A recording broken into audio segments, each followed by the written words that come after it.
I had been a police officer for 14 years. The last thing I did was hold a collapsing steel beam, while firefighters dragged a mother and her son beneath it. "Move them first," I yelled. The boy cleared the stairwell. His mother followed. Then the floor gave way under me. When I woke again, I had no lungs, no hands, and no eyes. I had damp wooden walls, a crooked roof, a loose door, and a round seat above a pit that explained far too much.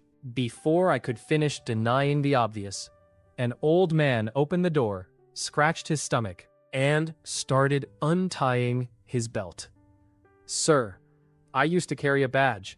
I had no mouth with which to object." A few humiliating minutes later, the old man left, and a calm voice sounded inside my mind. Need fulfilled. Evolution points gained. 1. I had died saving a family and reincarnated as a village toilet.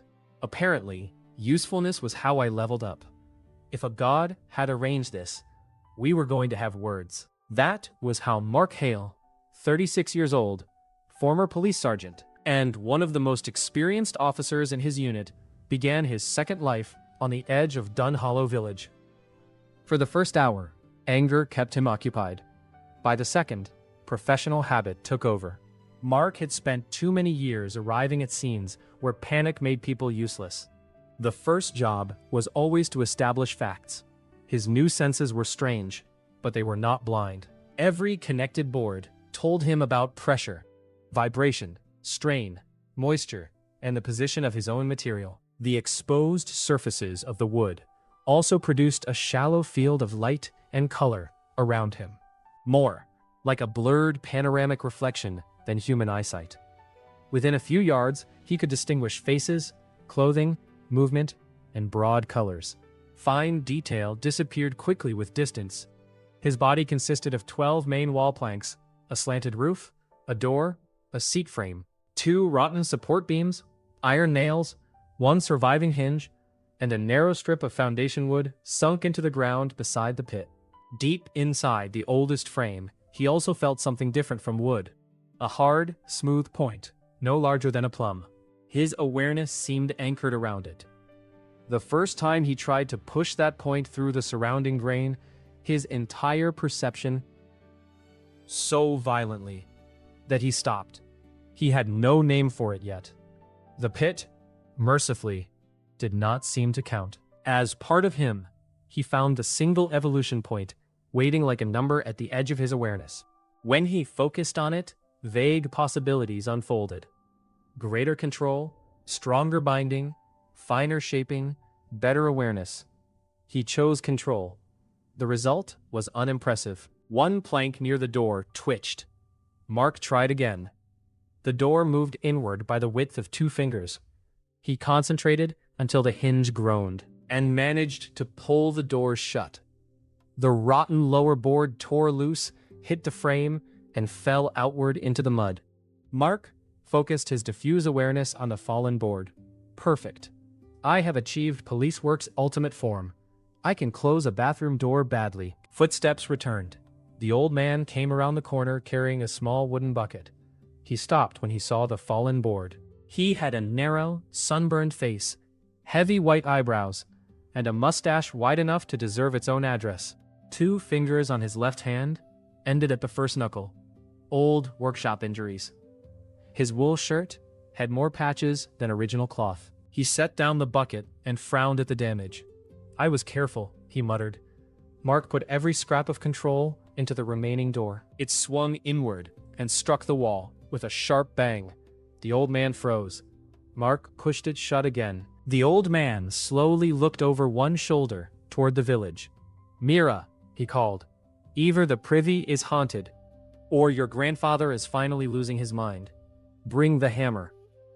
Mark immediately decided that, if he ever regained a voice, the old man would hear several things in a very specific order. The girl who arrived looked about 12. She was small, quick, and muddy to the knees, with chestnut hair tied into a short braid. A pale streak ran through the hair above her right temple. Easy to recognize in the blurred field of color his outer boards could sense at close range. She carried a carpenter's hammer nearly as long as her forearm. "What did you break?" she asked. "Nothing. You always say that, before I see what you broke." The building broke itself. Mira stared at him. The old man pointed at the door. "Watch." Nothing happened. Mark considered refusing out of spite. Then he remembered that he was an immobile wooden box beside a hole in the ground, and that potential allies were not plentiful. He pushed the door. It moved 3 inches. Mira's eyes widened. The old man took 1 step back. Mark moved it again. Mira walked closer, instead of retreating. She touched the edge of the door. Mark felt the pressure of her fingers against his wood. "Grandpa Bran," she whispered. "It moved before I touched it." So the old man was Bran. Bran narrowed his eyes. Could be wind. The air was still. Mira folded her arms. Very determined wind. Bran picked up the fallen board. "It still needs fixing." For the next 20 minutes, Mark suffered the indignity of being repaired by the first man to use him. Bran's hands, at least, were excellent. He scraped away rotten fibers, cut a replacement wedge from scrap cedar, reset the hinge, and reinforced the lower frame with 2 new pegs. Mark could feel the added wood touch him, but it remained separate. It was attached to his body physically, yet not part of his awareness. That changed when he focused on it. A faint pressure appeared in his mind. The system offered a simple choice: integrate compatible material. Cost 1 point. Mark had no point left. He filed that away. Over the next 4 days, he learned the most humiliating economics in either of his lives. A genuine need had to exist. Someone had to use Mark's body to solve it. The need had to actually be reduced or removed. Then the system rewarded him. The ordinary use of the privy earned 1 point at a time, sometimes 2. When someone had been desperate enough to run the last 20 yards, Mark tried to cheat once. Bran came to inspect the door. Mark tapped the wall until the old carpenter understood that he wanted him to open and close it several times. Bran did so. No reward. Later, Mira sat on the repaired seat while fully clothed because she thought Mark might gain another point. Nothing. The system was not stupid. That was good for the long term and terrible for Mark's dignity. He spent his first points carefully. Better control, better binding, enough shaping to bend the edge of a plank without snapping it. He reinforced the roof and stopped one wall from listing farther downhill. On the 4th evening, he managed to form a crude wooden nub beside the door. Mira discovered it at sunrise. The privy grew a finger. Bran examined it, grunted, and said, "Poor workmanship." Mark bent the finger and knocked twice against the wall. Bran's mustache twitched. Mira laughed so loudly that a pair of chickens fled the yard. Dunhollow itself gave Mark plenty to think about. From footsteps, voices, and what he learned by listening, he built a picture of a village that had been failing slowly for years. 43 families lived there, a little over 160 people. Most homes were timber and packed clay. The eastern fields produced barley and turnips, but the soil near the river had become waterlogged after an old drainage ditch collapsed. A stone well stood in the center, yet the lifting windlass had broken, so people hauled buckets by hand. One blacksmith worked a tiny forge 3 days a week because charcoal and iron were expensive. Bran was the only trained carpenter. Money was equally scarce. A field laborer might earn 6 copper bits for a full day's hired work. 20 copper made a silver mark. A sound iron axe head cost almost 2 silver marks, enough that families repaired old tools long after they should have been replaced. Most trade happened through grain, hides, labor, and favors. The village's poverty was visible even from a toilet. Mark hated that sentence. He also noticed something else. Almost everyone who came near him carried a weapon within reach. A belt knife, a wood axe, a hunting spear, leaning beside a wall. The habit did not belong to a peaceful place. He learned why when Bran and Mira argued outside one afternoon. Mira wanted to gather late berries from the edge of the west wood. Bran refused. She insisted that she would stay on the path. Bran reminded her that a widow from the neighboring settlement had vanished there 2 weeks earlier. And that wolves were not the only things in the trees.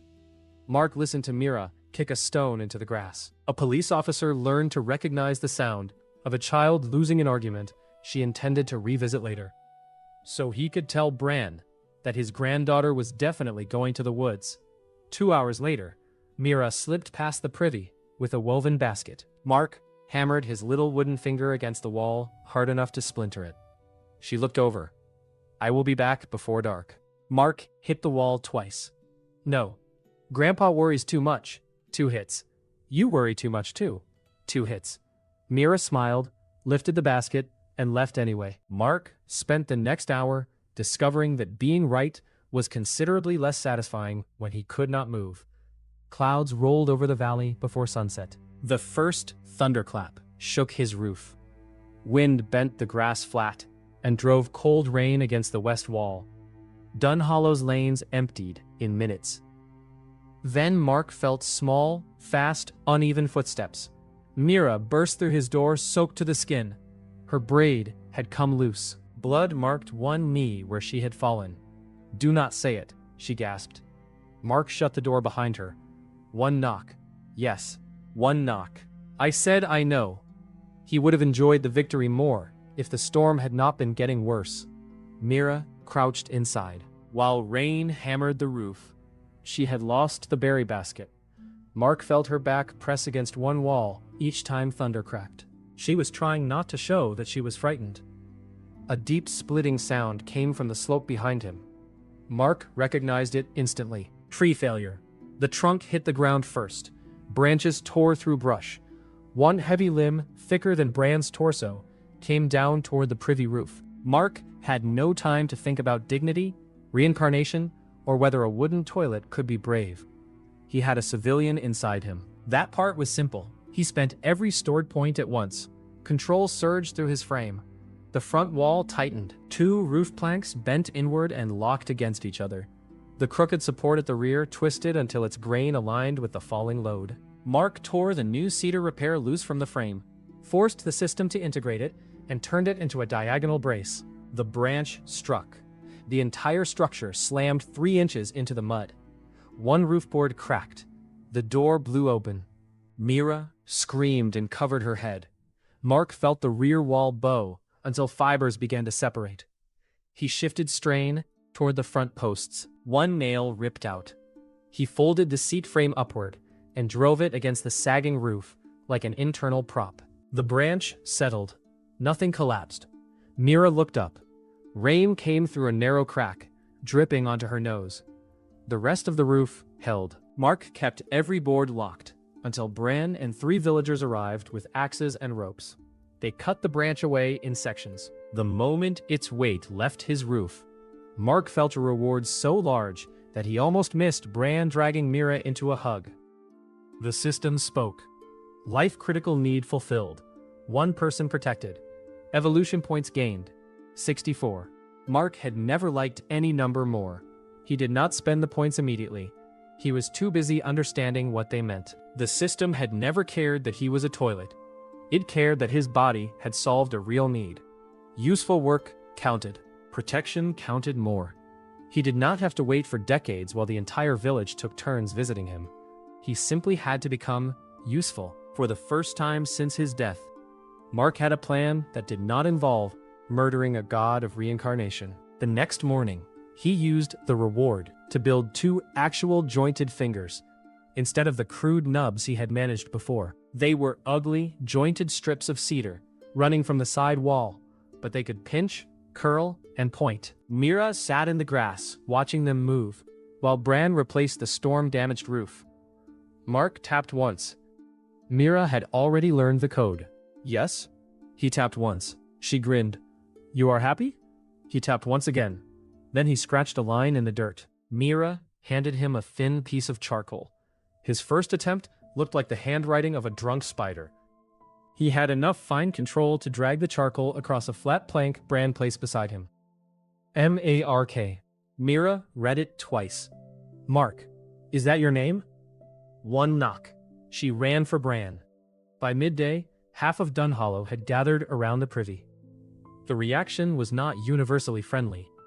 A broad farmer named Hob insisted that anything intelligent enough to write, while lacking a human body, was either a spirit or a curse. Two others agreed that the safest solution involved oil and a torch. Bran objected that burning a building he had just repaired was wasteful. Mira objected by standing directly in front of Mark, with her arms spread. Then, Elda arrived.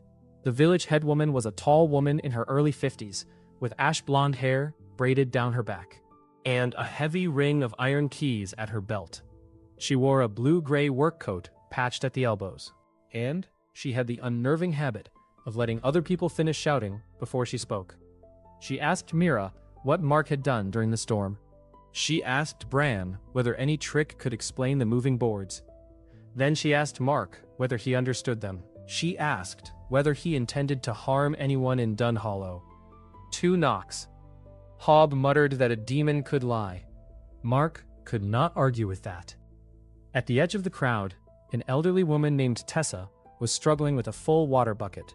The path from the well climbed slightly toward her cottage, and arthritis had twisted 2 of her fingers. She stopped twice to set the bucket down. Mark pointed at her. People turned. He extended one wooden arm as far as he could, hooked the bucket handle with 2 crude fingers, and lifted. The weight strained his wall. He reshaped a lower plank into a brace, dragged the bucket across the grass, and set it beside Tessa's feet. The system rewarded him with 4 points. The crowd went quiet. Tessa looked at the bucket, then at the haunted toilet. Useful curse, she said. Elda nodded once. No one burns it. Hob opened his mouth. Elda touched the keyring at her belt. Anyone who feels strongly about the matter can first explain why they are destroying something that carries water for Tessa better than they do. No one volunteered. That afternoon, Bran brought 3 seasoned oak boards, a coil of rope, 6 iron straps, and a box of salvage nails. He dumped them beside Mark. Mira says you can add wood to yourself. Mark tapped once. Bran crouched and ran a hand over the ruined rear post. Then we do it properly. You shape, I tell you when your joints are stupid. Mark tapped twice. Bran looked at Mira. What did that mean? No. No what? Mark used one finger to write in the dirt. My joints are not stupid. Bran read it. His mustache lifted. They are a little stupid. Mark spent his first point integrating the new oak. For once, the universe felt slightly less hostile. Over the next 12 days, Dunhollow stopped asking whether Mark was dangerous and started asking whether he was busy. The change did not happen because the villagers suddenly trusted strange reincarnated objects. It happened because rural poverty was practical. A thing that could lift, brace, pull, and reshape itself was difficult to ignore when every household owned more work than hands. Mark refused to become a walking wish machine. The system would not have allowed it anyway. Hob tested the limit first. The farmer came to Mark with a fist-sized stone and announced that he urgently needed it moved 3 feet to the left. Mark stared at him through no eyes at all.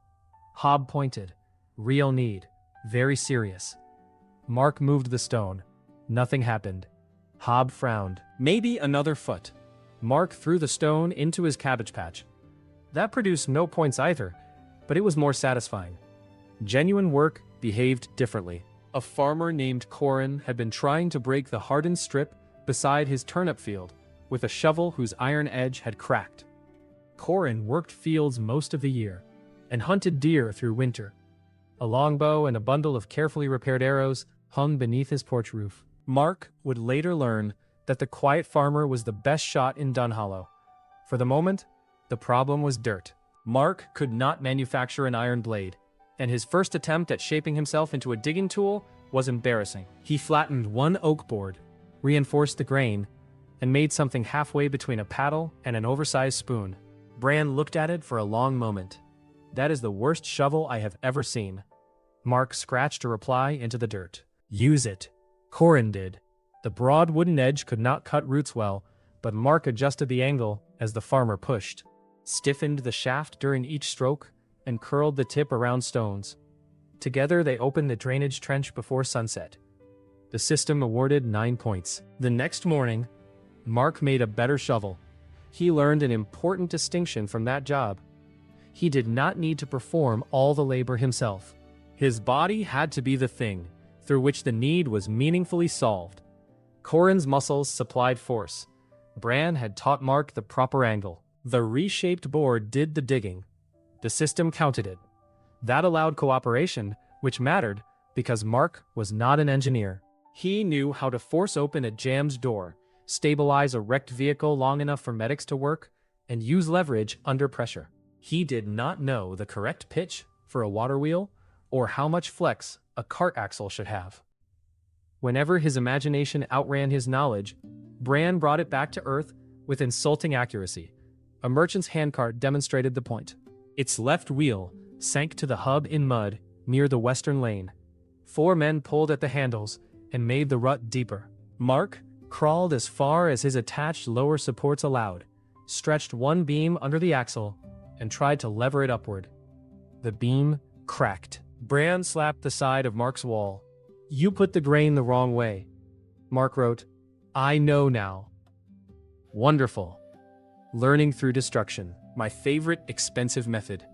They rotated a second beam, bound it with rope, and used a stone as the fulcrum. The cart came free. Mark earned 11 points and a lecture about compression.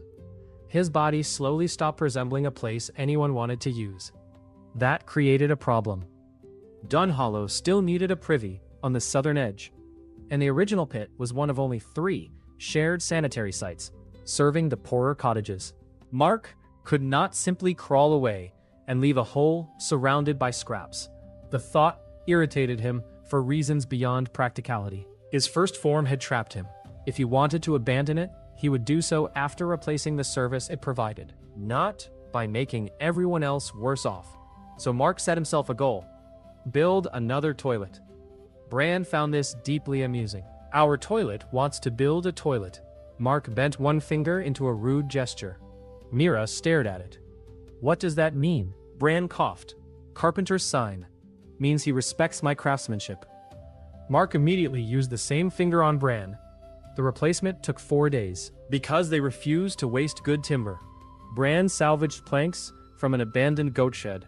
Corin dug a second pit farther from the shallow groundwater. Mark carried boards by extending 2 broad wooden arms from his frame, then used his own body as a clamp while Bran cut joints. Elda organized 2 households to provide lime and ash for sanitation. Mira painted a little crescent rune into the new door and ignored Bran's complaint that nobody had asked for decoration. When the first villager used the completed structure, Mark felt a reward larger than any ordinary visit. 28 points. The need was not one person's momentary relief. The new privy solved an ongoing practical problem for several families and replaced a failing resource. Mark understood the scale now. The system valued consequence. He spent part of the reward on control and structural integration, then had Bran remove the last pegs anchoring his old foundation. For the first time, Mark tried to move his whole body. He had shaped 4 supports beneath himself, each ending in a wide wooden pad. They were not legs. They were barely coordinated furniture. He lifted the front left support, shifted forward, set it down. The back right followed. His entire body lurched, twisted, and nearly fell into the old pit. Bran caught the other. "Again," Bran said. Mark tried. The second movement was worse. By sunset, he had traveled 11 feet. He had also learned that controlling a body built from planks required a new kind of balance. Humans unconsciously compensated with ankles, hips, inner ears, muscles, and vision. Mark possessed none of those systems. He felt load distribution directly through his wood, but he had to calculate each shift deliberately. The next morning, Bran stepped out of his cottage, looked toward the old privy site, and stopped. The structure was gone. Farther down the lane, a grotesque wooden frame was creeping toward the village square, one careful step at a time. Bran rubbed his face. Where did the toilet go? Mira, eating an apple beside him, pointed. He moved. Then why did you ask? Bran glared at her. Mira smiled around the apple. Mark needed nearly an hour to reach the square. He did not care. Every foot mattered. Only 3 weeks earlier, He had awakened unable to blink because he had no eyelids. Now he could choose where he stood. That afternoon, he parked himself beneath the old elm beside the well and refused all suggestions that he move back to the privy site. Before sunset, Bran, Corin, and 2 neighbors dealt with what Mark had left behind. They spread the remaining lime and ash into the old pit, packed it with soil, and capped the top with flat stone and clay so no child or animal could fall through. Bran saved several weathered pieces of the original frame under his shed because, as he put it, good old wood should not be thrown away merely because it had suffered an undignified career. Hob asked whether the village square now had a public toilet. Mark chased him 20 yards on 4 wooden supports. His speed was terrible. Hob still screamed. The village laughed hard enough that Mark decided the effort had been worth it. Freedom gave him access to larger problems.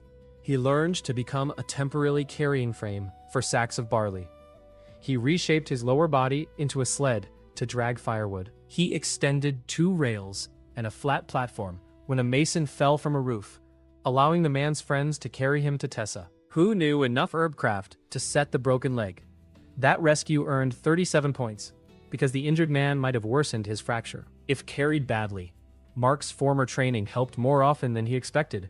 Police work had taught him how to move wounded people, how to distribute weight across improvised supports, how to create safe lanes through crowds, and how to notice when frightened people were about to make a bad situation worse. It did not teach him carpentry. That remained Bran's territory. By the end of the month, Mark's frame had changed completely. The old roof remained attached over the structural center of his frame because he lacked enough material to discard it. The plum-sized knot of consciousness he had sensed since waking still rested inside one of those first weathered beams. 2 long jointed arms folded along his sides. 6 short supports could lower him into a stable work platform or lift him high enough to move. Ropes ran through carved guides. Iron straps protected the joints that wore fastest. Mira began calling him a wooden spider. Mark objected. Bran called him a walking shed. Mark objected more. Elda called him Mark. That was enough to make him like her best for almost an entire day.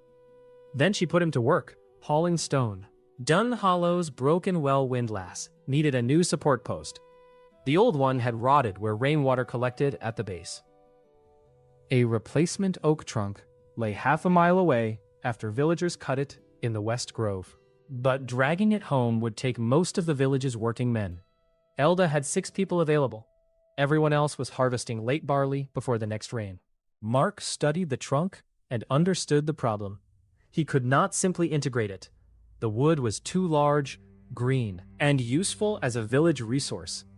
If he attached every valuable object to himself, he would become wealthy in mass and leave everyone else poor. Instead, Bran showed him how to form a low hauling cradle from his own body.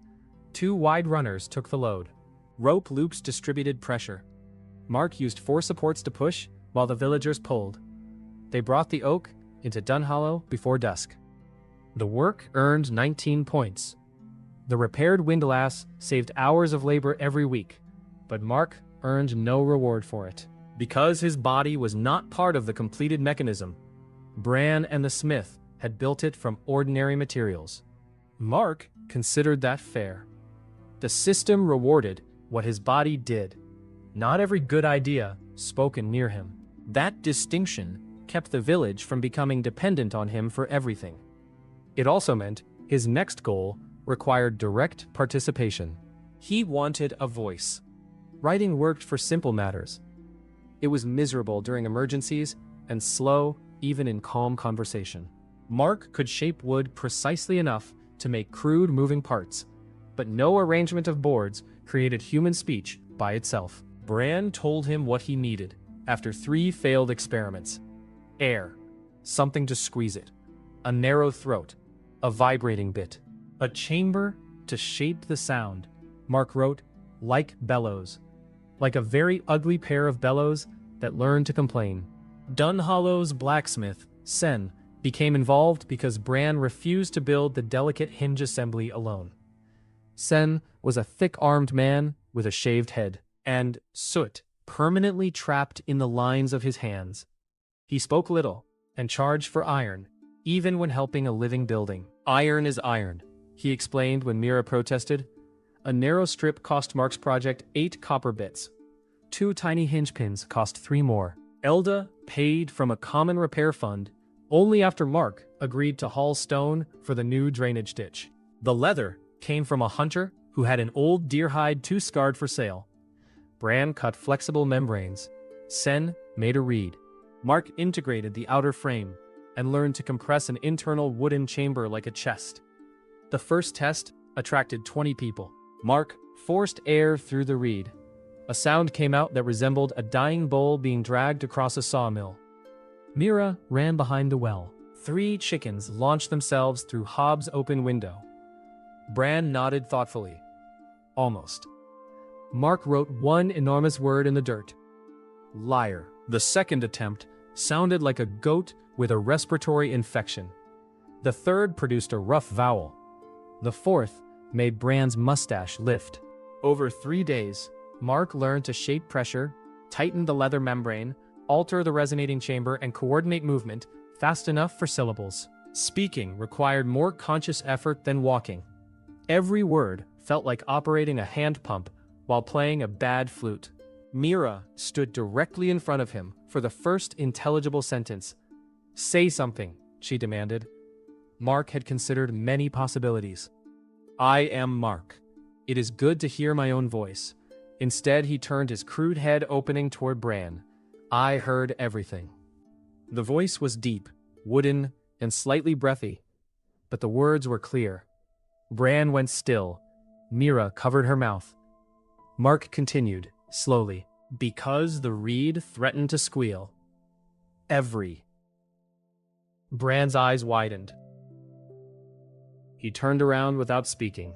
Mark discovered that regaining speech was worth every copper bit. Bran returned an hour later as though nothing had happened. Your resonance chamber is too small. Coward. Your consonants are muddy. I know where you live. You move slower than my mother did at 90. Mark tried to stand up quickly and nearly tipped sideways. Bran walked off whistling. The village adjusted to Mark's voice faster than he did. Children wanted him to repeat rude words. Adults began bringing him actual questions instead of guessing from knocks. Elda no longer needed Mira to translate. Tessa complained that he was too loud when using his full resonator near her cottage. Mark could finally explain the system in broad terms. He told Elda, Bran, and Mira that helping with real needs gave him something he called evolution points. He explained that points improved control over material already attached to him, but they did not create matter. If Dunhollow wanted him larger or stronger, he needed wood, metal, rope, lever, and stone like any other construction. Elda immediately asked the question Mark had hoped someone would ask. Can people force you to help? No. Good. Mira frowned. What if someone really needs something, and you say no? Then I get nothing. What if a thief needs a ladder to get through a window? He can meet it somewhere else. Bran snorted. Elda leaned both hands on the table in Bran's workshop. Then we treat your work like any other village resource. We ask. You choose. We do not waste materials on tricks just to make numbers rise. Mark liked the simplicity of it. For the next 2 weeks, he helped where the need and his abilities overlapped. A damaged roof became a brace. A flooded root cellar became a pump channel made from hollowed sections of his body. A cart with a broken axle reached the smith. Because Mark reshaped himself into a temporary wheel frame. The points accumulated, the materials did not. That became his first true bottleneck. Dunhollow could spare scrap, but good timber was needed for winter repairs. Iron was expensive. Stone was plentiful only if people spent time quarrying it. Mark could improve his control indefinitely, and still remain a walking pile of old boards unless the village economy grew with him. Elda saw the same problem. So instead of giving him more material, she asked him to help create more value. The first project was water. A spring fed a narrow ditch above the eastern fields. Most of its flow disappeared into reeds, before reaching the lower terraces. Mark and Bran walked the ditch for an entire morning. Bran explained gradient with a stick and a great deal of impatience. Mark reshaped 3 long boards into a connected trough, braced the leaking section, and allowed farmers to redirect water across the driest turnip rows. His body stayed physically attached through a narrow wooden spine running back to his mobile frame. The system awarded 43 points over the next 2 days, as the water solved an actual crop need for multiple households. More importantly, the turnips stopped wilting. Elda looked over the greener rows and did arithmetic aloud. If the harvest recovered even by 1/5, Dunhollow would have several extra cartloads to sell or store. A cartload of good turnips fetched around 12 silver marks in the nearest market town during autumn. That could buy iron, salt, lamp oil, and seed. Mark listened carefully. This was different from fighting a fire or arresting a violent man. There was no dramatic moment where the threat went down in handcuffs. But the logic was familiar. Protecting people did not begin when someone swung a weapon. Sometimes it began with making sure they had enough water to reach winter. That night, Mark used his saved points to reshape his lower frame. Before changing anything else, he tried an experiment that had frightened him since his first day. He concentrated on the hard knot at the center of his awareness and pushed. This time it moved. Slowly, at less than an inch a minute, the smooth object slid through the grain of an integrated beam and into newer oak. The system finally supplied a label when he focused on it. Consciousness core. There was only one. Wherever it rested, Mark remained one continuous body, and destroying it felt like the one injury he would not survive. He told Bran, Elda, Mira, and Sen, then practiced moving the core only inside connected material. The process was slow and disorienting, but it proved that his life was no longer permanently fixed to the first rotten boards. 2 supports became longer. 2 became knees. Iron straps moved to the highest stress joints. Bran added curved oak pieces that worked like crude feet. Mark integrated them one at a time. At sunrise, he stood nearly 8 feet tall. His torso was broad and rectangular, built around the reinforced center of his original walls. 2 long arms hung at his sides. His head was little more than a carved wooden housing for the voice mechanism. Mira insisted on fitting 2 dark glass inserts where eyes should be, and Bran turned the joke into something useful by mounting polished glass over thin integrated wooden plates. After Mark spent points on awareness, the pair gave him a narrower but much sharper forward view than the diffuse light sense in the rest of his body. "You look terrifying," she said happily. "That was not the goal." Bran circled him. "You look top-heavy." That was also not the goal. Mark took 1 step. The left knee held. He took a second. The right foot landed slightly crooked. He corrected. 3rd step. The knee hinge tore free. Mark fell forward and buried his face in Hobbs' cabbage cart. Cabbages exploded across the lane. Silence lasted exactly 1 second. Bran looked down at him. "Never happened when you were a toilet."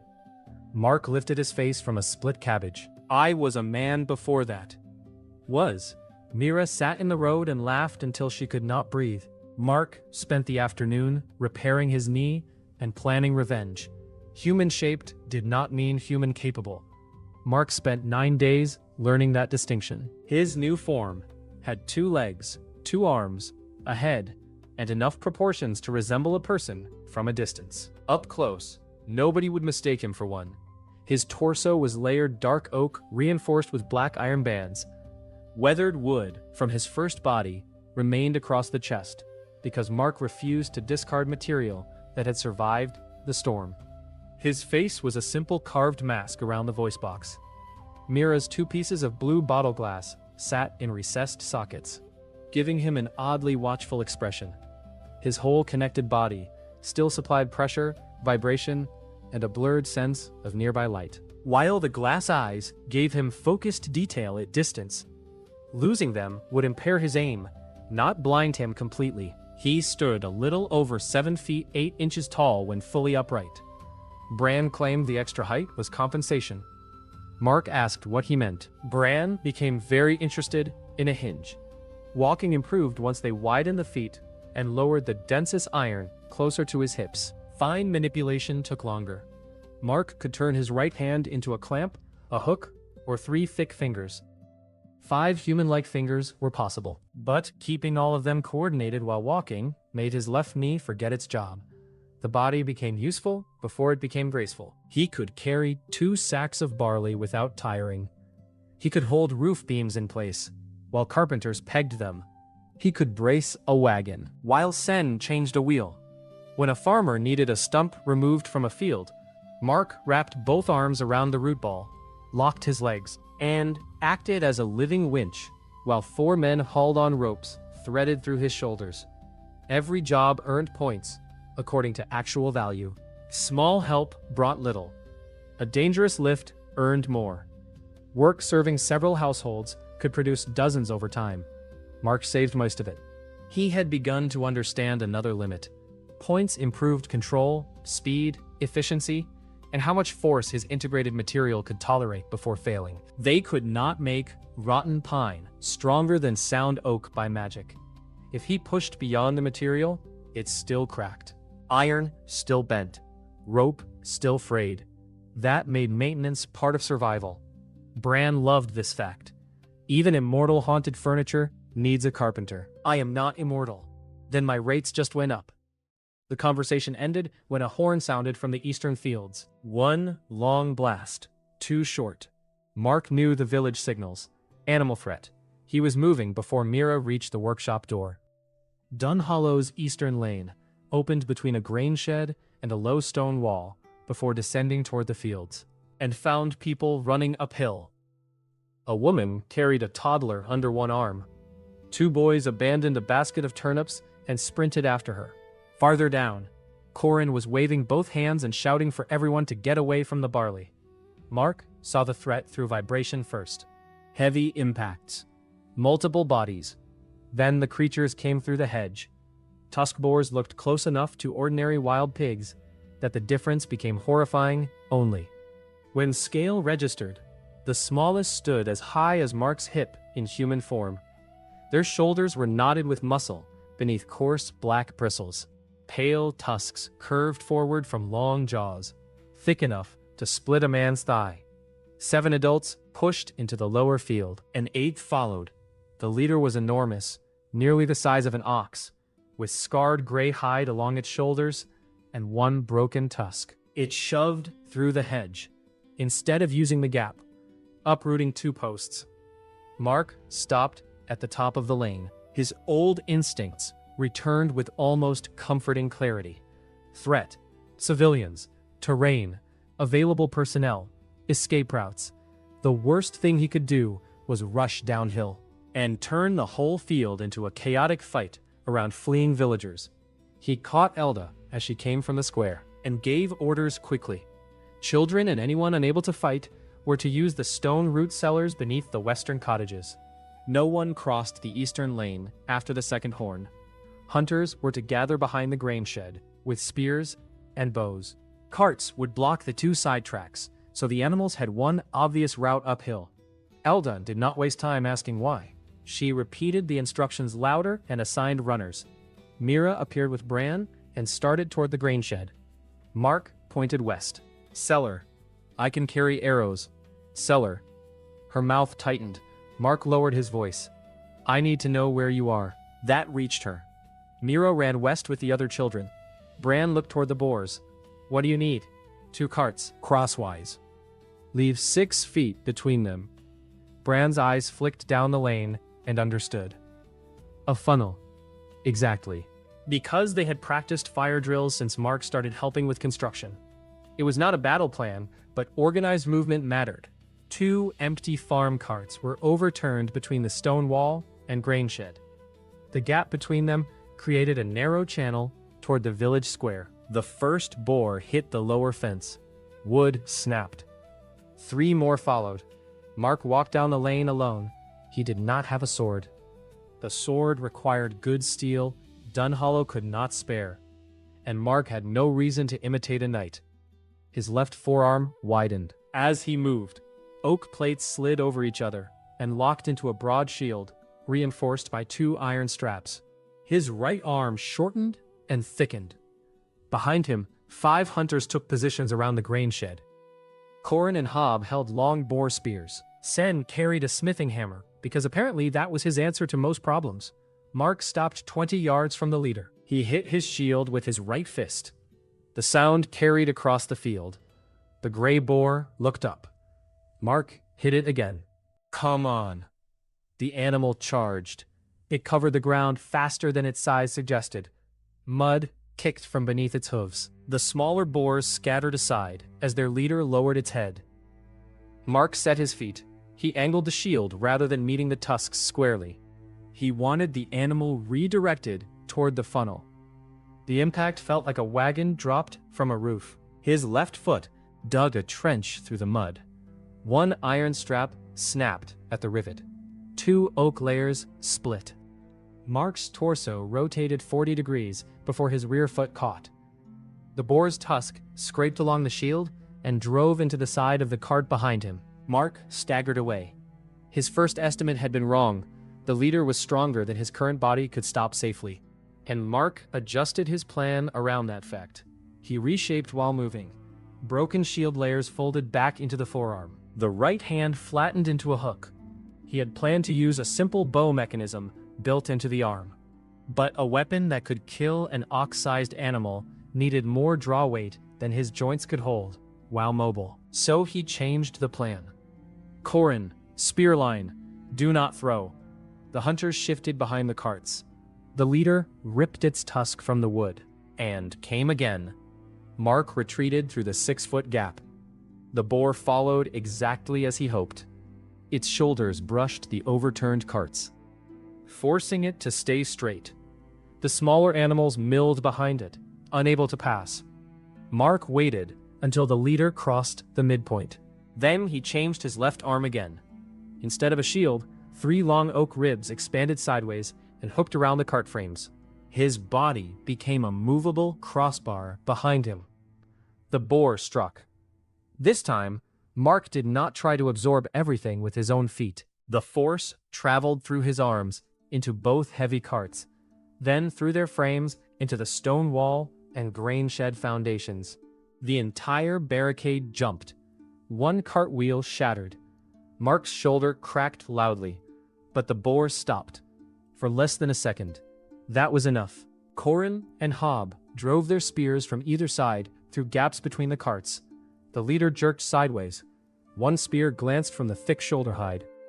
The other entered behind the foreleg, but failed to reach deep enough. The boar screamed and surged forward. Mark's damaged shoulder tore loose. His left arm disconnected at the joint and became ordinary dead wood the instant it lost contact with the rest of him. The leader burst through. Hob fell backward. Mark stepped between him and the tusks. His right arm unfolded into a heavy crossbow frame. This weapon had been tested against straw bales, not monsters. Bran had built the groove. Sen had supplied a small steel trigger and reinforced catch. The bow limbs were springy yew, integrated along Mark's forearm. He carried 3 thick hunting bolts in a hollow torso rack. Mark locked his elbow, drew the string by retracting the forearm itself, and fired from 10 feet. The bolt hit above the boar's right eye. It penetrated, but not enough. The animal snapped its head sideways and struck Mark's chest with the broken tusk. The gray plank from his first body cracked down the middle. Mark went over backward. The boar stumbled past him, disoriented. Corin shouted for the hunters to spread. Mark rolled onto 1 knee. He could sense every fracture through his structure.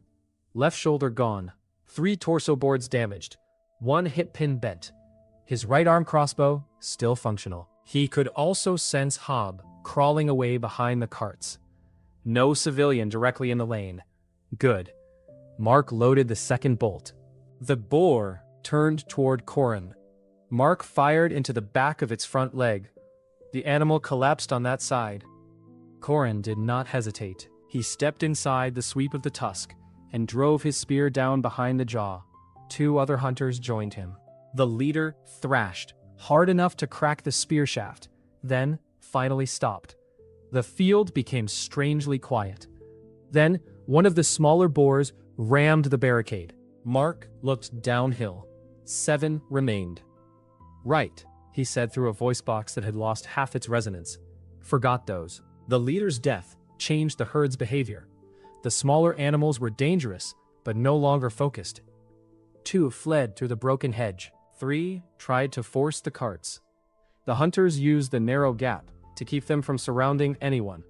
Mark, unable to use his left arm, reshaped his lower body into a low barrier and let the boars strike wood while spears reached over him. And nearly broke through. Sen hit it between the eyes with his hammer so hard that he sat down afterward and stared at the tool as if surprised it had worked. Within 10 minutes, 4 animals lay dead.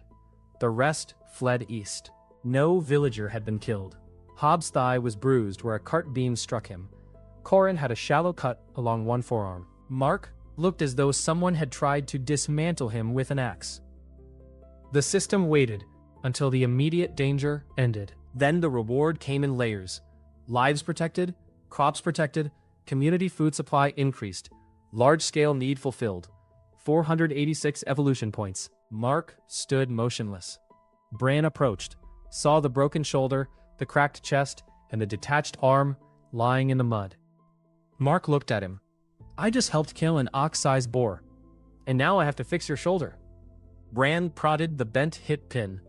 Well done bending this too, Mark would have argued, but the children came running from the western cellars, and Mira hit him hard enough around the waist to make the broken hip creak. He stopped talking. Dunhollow feasted that evening. The animals represented more than victory. Meat mattered. So did hides, bones, rendered fat, and tusks. Elda organized the butchering before sunset. Salt was limited, so part of the meat was smoked over green wood, part cooked immediately, and part traded the next morning to 2 passing peddlers for salt. And lamp oil. The Grey Leader alone provided enough hide for several heavy leather pieces. Sen claimed the tusks for tool handles and trade. Nothing useful was wasted. Mark sat beside the communal fire while everyone else ate stew. His body had been repaired enough to stand, but he had not yet spent most of the points. Bran wanted new iron pins before they reinforced the shoulders properly. Mark agreed. Raw power without reliable joints had nearly cost Hobb his life. Mira sat on an overturned bucket with a wooden bowl in both hands. Grease shone on her chin. She looked at Mark's empty carved face. Does it bother you? What? She lifted her spoon. You cannot eat. Mark listened to the fire crackle. Across the yard, Corin was telling the story of the charge for the 4th time, and making the boar larger each time. Hobb interrupted whenever Corin forgot to mention who had held the second spear. Tessa was already scolding 2 children for taking more meat before finishing their turnips. Bran had somehow acquired a mug of cider and was explaining Mark's bad shoulder design to anyone trapped within hearing distance. A little, Mark admitted. Mira's expression softened. Mark tipped his head toward the crowd. But this is good too. He left it there and let the quiet meal around them finish the thought. In his first life, after a difficult call, Mark had sometimes stood outside an ambulance and watched strangers realize they were going to see tomorrow. He had never been able to describe why that moment mattered, more than praise, medals, or overtime pay. The feeling had survived death. It had survived becoming a toilet. That seemed important. The next morning, Mark spent his points. He did not make himself taller. He improved control speed, strengthened the way integrated materials locked together, and increased how quickly he could redistribute load through connected sections. Sen replaced the hip and shoulder pins with better forged iron, paid for partly by selling boar hide. Bran laminated the most stressed joints with alternating grain instead of thick single boards. Mark integrated the old gray chest plank again. Cracks and all, beneath a protective oak layer. When he stood, the difference was immediate. His movements were still heavy, but no longer clumsy. He could shift a hand into a shield in seconds, instead of nearly half a minute. He could change finger shape while walking. Damage still mattered, but he could isolate a cracked section and route force around it more intelligently. Mira walked around him once. You look the same. Good, Bran snorted. He spent 400 points learning not to fall into vegetables. Mark turned his blue glass eyes toward the carpenter. I can run now. Bran's smile vanished. He backed away. Mark took one deliberate step toward him. The old carpenter dropped his measuring stick and ran. Mira cheered. The boar attack changed Dunhollow in a way Mark did not expect. People stopped thinking of him as a useful curiosity. They began planning around him. Elda called a village meeting 3 days after the hunt. Not everyone attended, because Fields did not care about governance. But representatives from most households crowded into the grain shed. Mark had to sit outside and extend his head through the wide door, because his shoulders no longer fit comfortably inside. Elda laid out 4 problems. Water remained unreliable. The western bridge was unsafe. Grain storage wasted nearly a tenth of the harvest to damp and mice. The village had too little money to buy enough iron for repairs, much less for defenses. Mark expected people to ask which problem earned him the most points. Elda did not. She asked which problem his body could solve without consuming materials needed elsewhere. Mark liked the question because it treated him as one resource among many. They chose water first. Dunhollow's well reached clean groundwater, but hauling buckets was slow. The repaired windlass helped. Yet, the village still spent hours every day lifting and carrying water. The spring above the fields also ran weekly in late summer. Bran proposed a piston pump for the well, using a design he had seen years earlier in a mill town. He remembered the basic principle, but not the exact seals. Sen understood metal fittings, but had never built one. Mark knew almost nothing about pumps. Together, they were enough. The first version leaked so badly that Tessa asked whether their goal was to water the village square, because the wooden piston swelled. The third worked. Mark integrated the long pumping lever and part of the piston rod into his body. He could raise and lower it with controlled force, while a leather valve Bran cut from boar hide moved water through a hollowed oak cylinder. The pump was physically connected to Mark by a thick timber base joined to the lower section of his torso whenever he stood beside the well. The pump remained a normal hand pump. Elda insisted on that feature so people could still use it if Mark ever needed to leave. For the first week, he operated it during busy periods. Children filled buckets by setting them under the spout and asking for water. Elderly villagers no longer hauled ropes. Laundry days took less time. Tessa's daughter, whose back had never recovered from a difficult pregnancy, stopped carrying heavy pails entirely. The system paid Mark in dozens of small rewards that accumulated into hundreds, because the same connected mechanism repeatedly solved real needs for different people. It did not reward empty pumping. She placed an empty bucket under the spout, filled it, dumped the water straight back into the drain, and looked expectantly at Mark. Nothing. Mark folded his arms. Criminal mastermind defeated again. I was experimenting. That is what criminals call it when they are 12. The water project freed labor. That labor went into the bridge. The western bridge crossed a narrow but fast stream on the road used by charcoal burners and traders. 2 of its support piles had shifted after spring flooding. Wagons crossed one at a time, while someone stood downstream with a rope, which everyone agreed was not a serious engineering solution. Replacing the bridge completely would consume timber Dunhollow could not spare before winter. Bran designed reinforcement instead. Mark became the temporary support. He lowered himself into the cold stream, widened both legs into braced wooden trestles, and locked his arms beneath the sagging central beam. For 6 hours he carried part of the bridge's weight, while villagers drove new piles and installed diagonal braces. Water soaked every unsealed piece of his lower body. He spent 23 points afterward just improving moisture resistance around the joints. The work earned 114 points because it restored safe passage for the entire settlement. More importantly, the bridge reopened to loaded wagons. It stood only about 40 yards beyond the western cottages, so Bran used salvaged fence rails to add one further experiment. A low, protected timber spine ran from Mark's square connection along the inside of the roadside drainage ditch to a single hinged section of bridge railing. The spine carried control, but almost no structural load. If it was cut, the bridge stayed safe, and the railing simply became ordinary wood. Elda allowed the material cost, because the movable barrier could stop livestock or close the crossing during danger. But she refused to spend enough timber to make the whole bridge part of Mark. A trader named Pell arrived from the market town of Ardencross with a mule cart full of salt, nails, cheap cloth, and cooking oil. Pell was short, round, and dressed in a red vest bright enough to offend Dunhollow's usual palette of brown-gray. And more brown. He stopped on the repaired bridge when the railing lifted itself to make room for his wide cart. He stared at it. Then the railing lowered again behind him. Pell entered the village very slowly.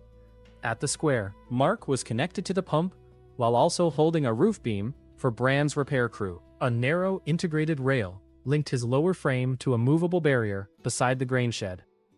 None of the mechanisms was magical in appearance. That made the whole scene stranger.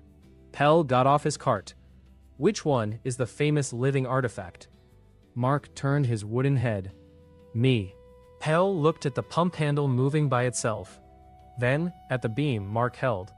Then at Mark. So was I once. Elda conducted the trade while Pell asked questions. He had heard rumors in Arden Cross that Dunhollow possessed a spirit guardian. Another story claimed the villagers had captured an ancient war golem.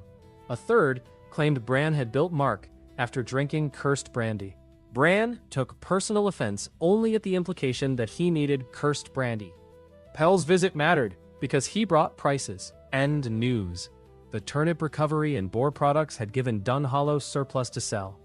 Elda traded smoked meat, hide, rendered fat, and 3 sacks of good barley. In return, she bought salt, iron straps, nails, lamp oil, 2 coils of stronger rope, and a small quantity of steel wires Sen had been begging for. Elda's ledger made the cost of every upgrade impossible to ignore. Mark's new shoulder pins represented almost a month's cash surplus for one poor family. The bridge reinforcement consumed labor that might have repaired roofs. Building larger defenses would require an economy capable of feeding workers while they cut timber and hauled stone. That made the next project obvious. Storage. The existing grain shed sat directly on packed earth. Moisture climbed through the floor after rain. Mice entered under the back wall. Elda estimated that spoilage cost Dunhollow 6 or 7 sacks in a normal year, more in a wet one.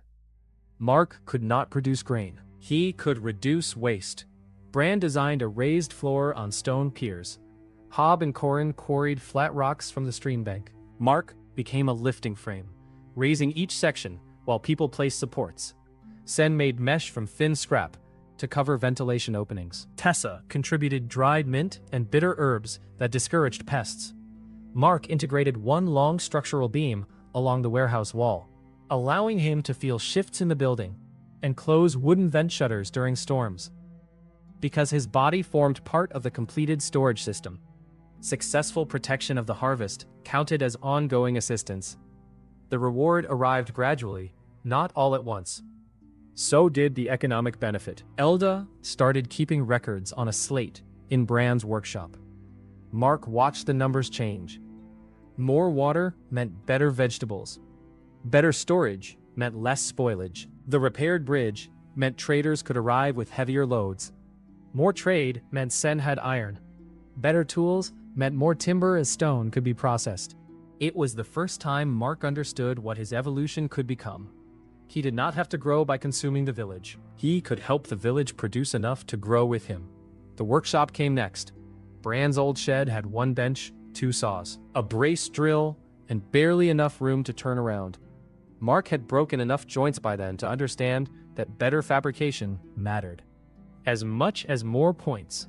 Elda approved construction of a shared workshop beside Sen's forge. Families contributed labor in exchange for access to repairs.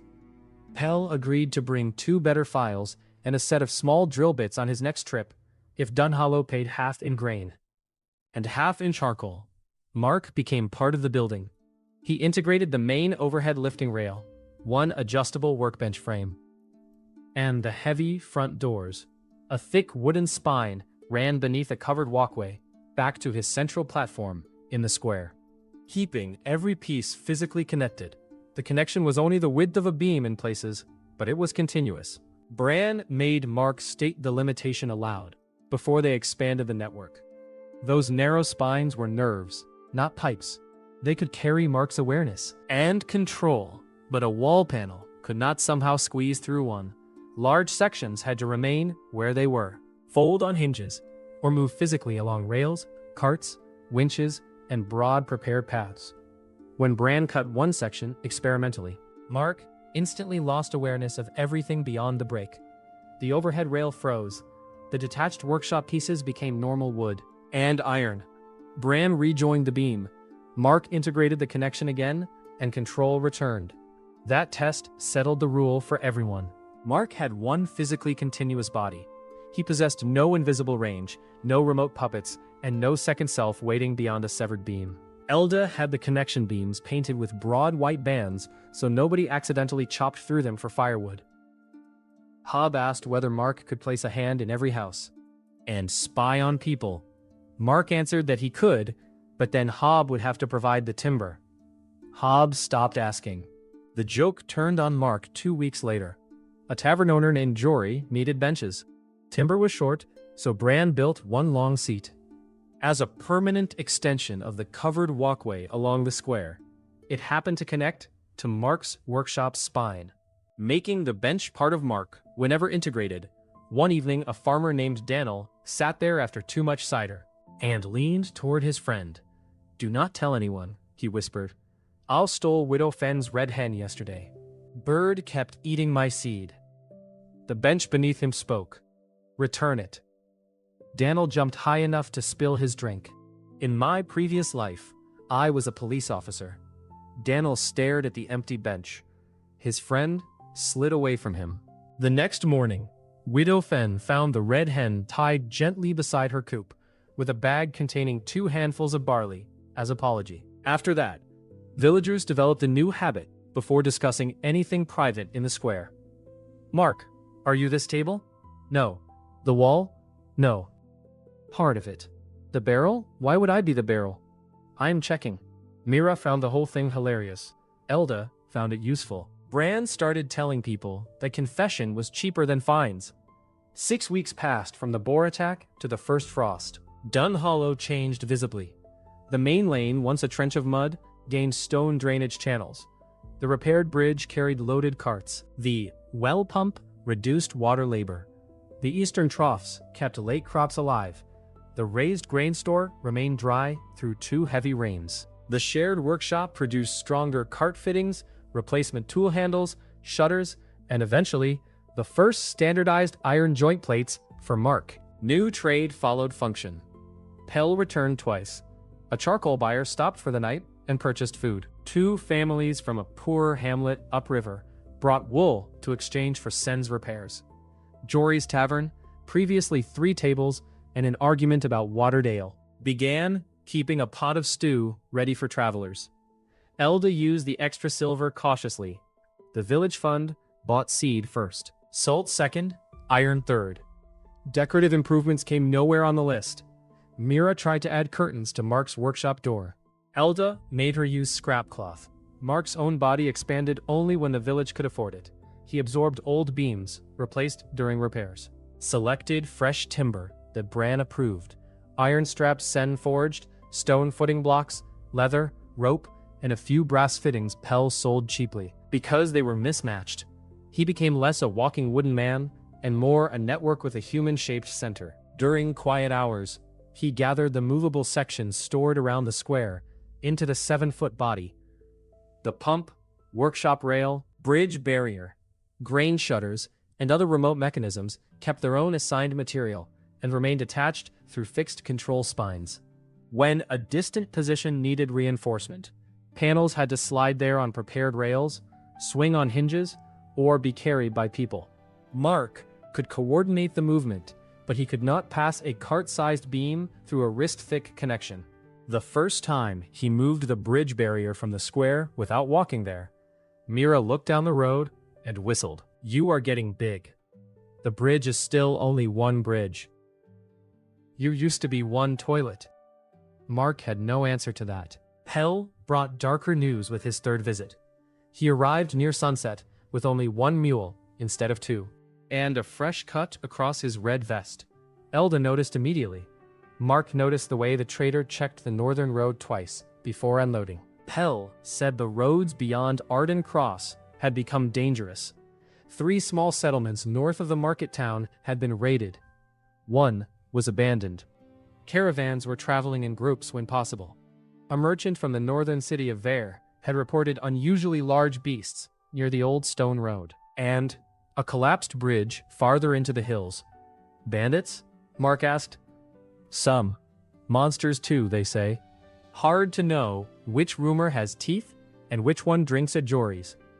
Pell gave Elda a folded trade map. It showed Dunhollow near the southern edge, Arden Cross to the east, and Vare far north beyond a mountain pass. Several roads had been marked with small charcoal crosses. Mark studied them. Nothing there required action from Dunhollow yet. But he remembered the map. Police work had taught him that trouble rarely respected administrative boundaries. For the moment, his problem was closer. Dunhollow had become visibly worth stealing from. Elda knew it too. She stood beside Mark at the new grain store one evening, looking at full sacks stacked above the dry floor. Last year, she said, we worried about having too little for thieves to take. Improvement. Is it? Mark followed her gaze toward the southern lane. Dunhollow had no wall.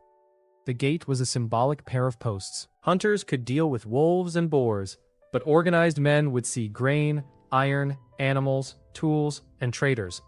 We need defenses, Mark said. Elda nodded. We need them before someone else reaches the same conclusion. They were 3 days late. Dunhollow had not yet finished the first defensive ditch when 12 riders appeared on the southern road. Mark was helping Bran set gateposts. The entrance they planned was still mostly chalk lines, stacked timber, and optimism. Elda had assigned 20 villagers to dig in shifts, so harvest work could continue. Stone for the future wall sat in 3 untidy piles beside the lane. When they saw it, they wore no uniform. Their equipment was too varied for soldiers and too well maintained for desperate thieves. 4 had bows. Most carried spears, axes, or short swords. Leather coats overlapped with scavenged mail. Each rider wore a strip of dark red cloth, tied somewhere visible, around an arm, neck, or helmet, and clean-shaven, with a scar running from his left ear to the corner of his mouth. Unlike the others, he wore a proper iron breastplate. Elda came from the square before Mark called for her. Her expression told him she recognized the red cloth. Vargan's collectors, she said quietly. Mark looked at the unfinished ditch. You have dealt with them before? Twice a year, usually 4 men. How much? Whatever they thought we could pay without starving. Last spring it was 6 sacks of barley, 2 goat hides, and 12 silver marks. Mark's hands tightened around the gatepost. And what did the protection buy? Elda gave him a flat look. Protection from Vargan. That answered enough. The valley had a lord in theory, but the nearest permanent garrison was more than 2 days east. Soldiers had been pulled toward the northern road the previous year, as attacks increased there. Vargan's band had filled the empty space. Villages that paid were robbed politely. Villages that refused were examples. Dunhollow had survived by looking poor. It no longer looked poor. The riders entered without waiting for permission. Their leader dismounted beside the stone piles and looked Mark up and down. The blue glass eyes and iron-banded body held his attention longer than anything else. So the stories are true. Mark stayed beside the gatepost. Some of them. The man's mouth pulled around the scar. I am Kess. I collect for Vargan. Mark. I do not. Kess glanced at Elda. Does the thing negotiate for you now? Elda answered that Dunhollow negotiated for itself. She invited him to state his business quickly, because people had work. Kess's eyes moved over the repaired roofs, grain store, forge, new workshop, and loaded handcart beside Jory's tavern. He had clearly expected an easy intimidation. What he found interested him more. The terms reflected that. Half the stored barley, all surplus iron in the forge, 40 silver marks, 4 preserved boar hides if any remained. And Mark. Bran had arrived carrying a mallet. At the last demand, he barked a laugh. Kes looked at him. Bran shrugged. He is large. You will need a bigger cart. Mark would have smiled if his face allowed it. Elda did not. She told Kes that the demand would leave Dunhollow short of winter grain and strip the workshop of tools. It was not tribute, it was dismantlement. Kes said Vargan believed growing settlements should contribute more to keeping roads peaceful. Your roads are not peaceful, Mark said. Kes's attention returned to him. They are peaceful where Vargan wants them peaceful. Elda refused with the same flat practicality she used when rejecting a bad trade price. No, Kes seemed genuinely surprised. You have until tomorrow morning to reconsider. After that, I take double. If someone makes this difficult, we burn the grain first, so you understand that Vargan does not need what he collects. Mark filed away the wording. Men who stole for profit threatened property. Men who wanted control sometimes destroyed value just to prove they could. Kes turned toward his horse. One of the younger riders had not been listening. He had been watching Mira, who stood near Bran with a basket of iron bolts. When she muttered something to the carpenter, the rider heard enough to think she was mocking them. He wheeled his horse closer. What did you say, girl? Mira stepped back. Bran moved between them. The rider lifted a riding crop. A narrow wooden loop snapped from the unfinished gate structure beside the horse. It caught the crop mid-swing, wrapped twice around the leather, and locked. The rider jerked. Mark pulled. The man came out of the saddle so quickly that one boot remained in the stirrup. He hit the road, shoulder first, and lost his breath. Every weapon came out. Kes did not shout. He drew his sword and backed toward his horse, eyes scanning the gateposts, the beams lying in the road, and Mark's central body. Good, Mark thought. The leader was not stupid. Nobody moves, Mark said. One of the archers moved. Mark folded the workshop's outer door across the lane behind the riders. It was connected to him by the painted timber spine running beneath the eaves. The barrier slammed shut with a crash. The horses spooked. That was deliberate. Mounted men were dangerous in open ground. Frightened horses in a narrow construction lane were obstacles to each other. Mark targeted the riders' mobility rather than their bodies. One of the stacked gate beams rolled into the road as he reshaped a connected brace beneath it. A horse sidestepped. Another reared. The second archer loosed too fast and sent an arrow through Jory's hanging tavern sign. Elda was already pulling villagers back toward the square. Bran dragged Mira behind the stone pile. Mark's right forearm expanded into a shield. He advanced between the riders and the villagers. Drop the weapons. Kes slashed at the wooden loop attached to his man's crop. The severed section died instantly and fell limp. His eyes sharpened. He had learned something. Cut what connects to it, he shouted. 2 men turned toward the painted white connection beam along the lane. Mark had expected that eventually, but not this quickly. He shifted mass from the gate post. A heavy timber arm rose from the ground and swept low across their knees. One bandit jumped. The other took the beam across both shins and fell with a cry. Kes charged Mark's human-shaped body. The sword struck the shield and bit half an inch into oak. Mark rotated his forearm, trapping the blade between sliding plates, then stepped inside Kes's reach. He could have hit the man's skull with enough force to end the fight permanently. Instead, he drove one broad wooden finger into the inside of Kes's elbow. The sword arm went numb. Mark twisted the trapped weapon and tore it free. Police training did not translate perfectly to a 7-foot wooden body, but joints were still joints. Balance was still balance. Weapons were still easier to control than people if you caught them at the right moment. A spear came from Mark's left. He shifted the shield. The spearhead punched through one outer board and stuck. Mark folded that board inward around the shaft. The bandit tried to pull free. Mark pulled harder. The man stumbled into reach. Mark caught his wrist, rotated it, and sent him face down into the mud. Behind them, one rider got his horse under control and kicked toward the square. Mark could not let him reach the withdrawing civilians. The new well pump stood 20 feet ahead. Mark retracted the pump handle, then released it sideways like a barrier arm. The thick oak lever swung across the lane at chest height. The horse did not. The lever struck the animal's padded breast strap and turned it sharply without breaking a leg. Horse and rider veered into a stack of empty baskets.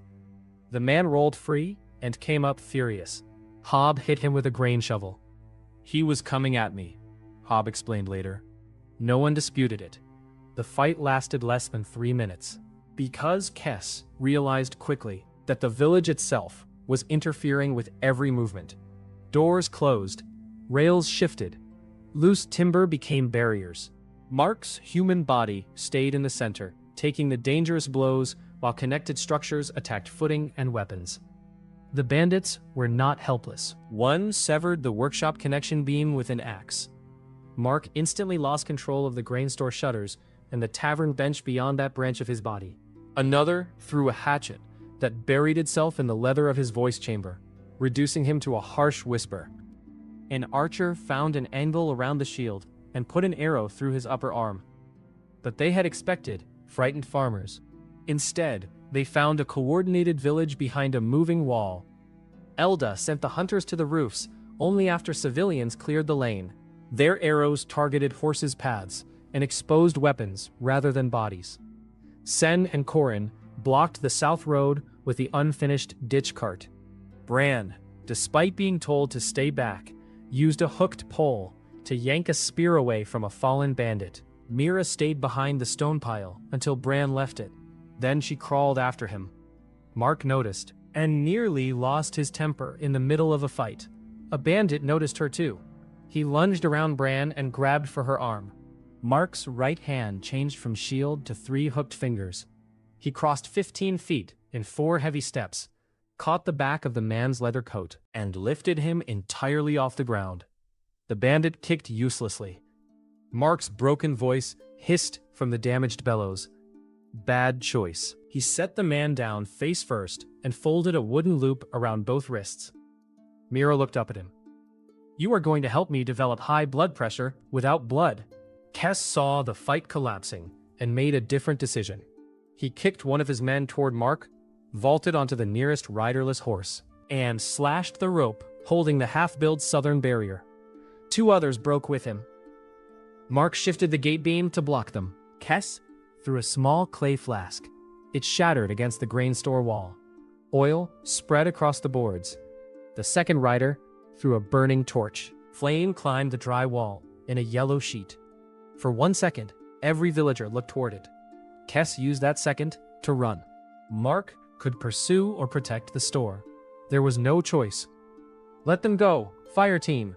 Dunhollow had no formal fire brigade, but Mark had made people practice after the boar attack, because timber settlements burned fast. 2 villagers grabbed sand buckets. Others ran toward the well. Mark did not wait. The pump handle slammed down on its own. Water surged from the spout into a wooden channel integrated along the square. That channel had been built to divert overflow toward gardens. Mark unfolded 2 connected trough sections, raised the far end, and redirected the flow across the grain store wall. The first splash hit below the flames and failed to slow them enough. Mark widened the outlet with part of his own body, lowering pressure but increasing flow. Hob shoved a cloth plug into one side drain. Water backed up, spilled over the upper trough, and poured down the burning boards. Steam burst outward.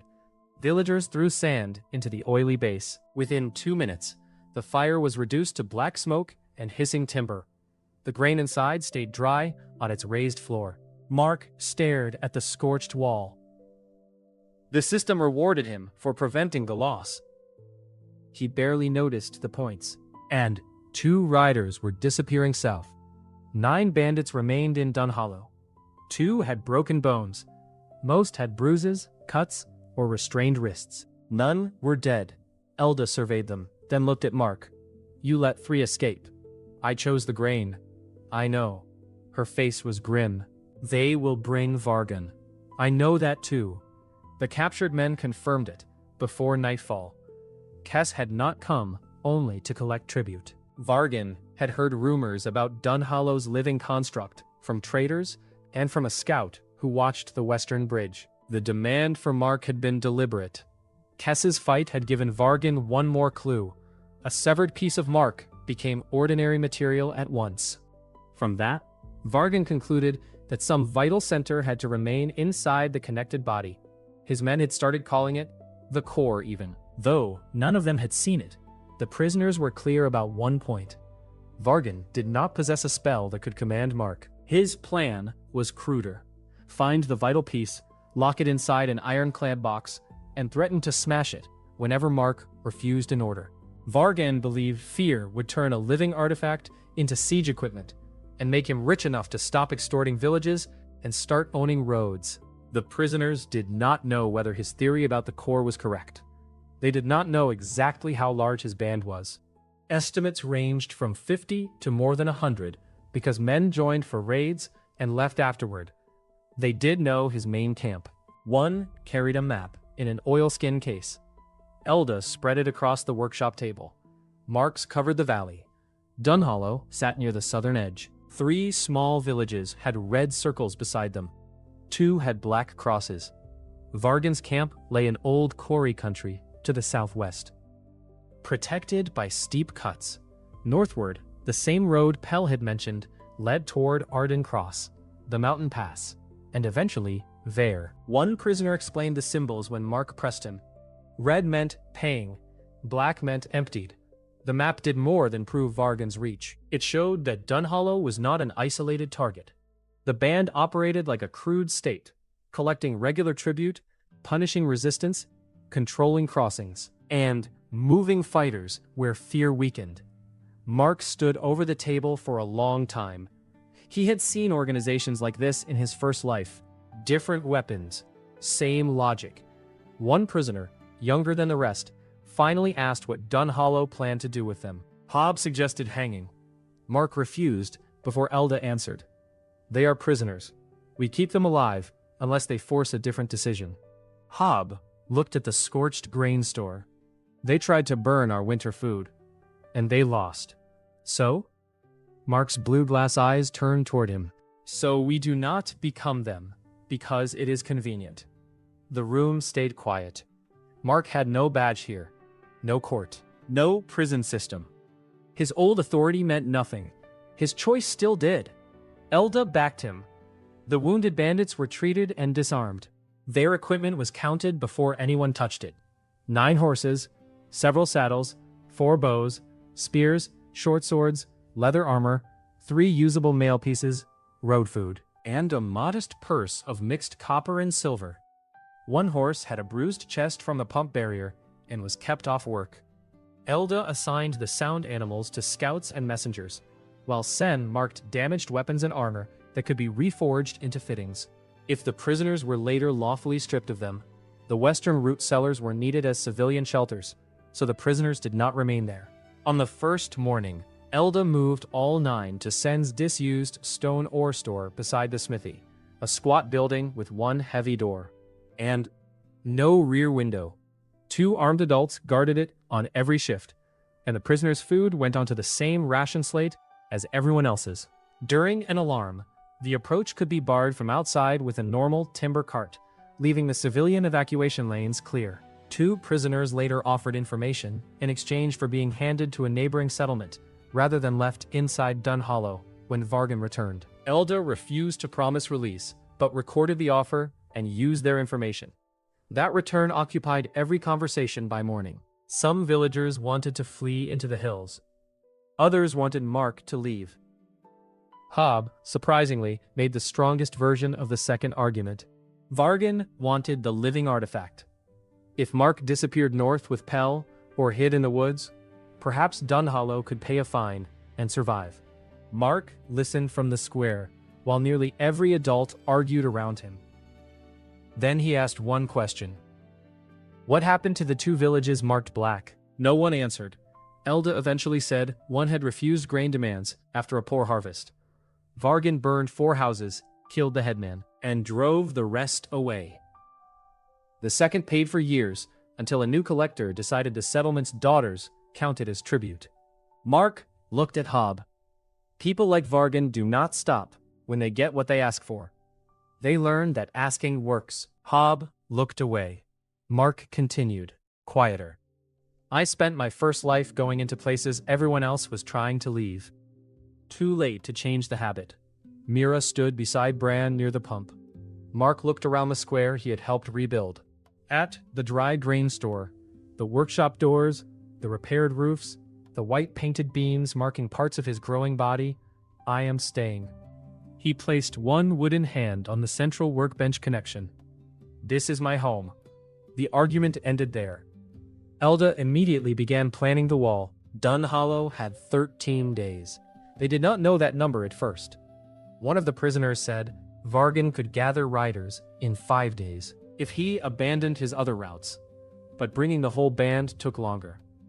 The swamp troll, if Vargan truly meant to use it, was kept chained near the old quarry and required a heavy wagon of meat to move safely.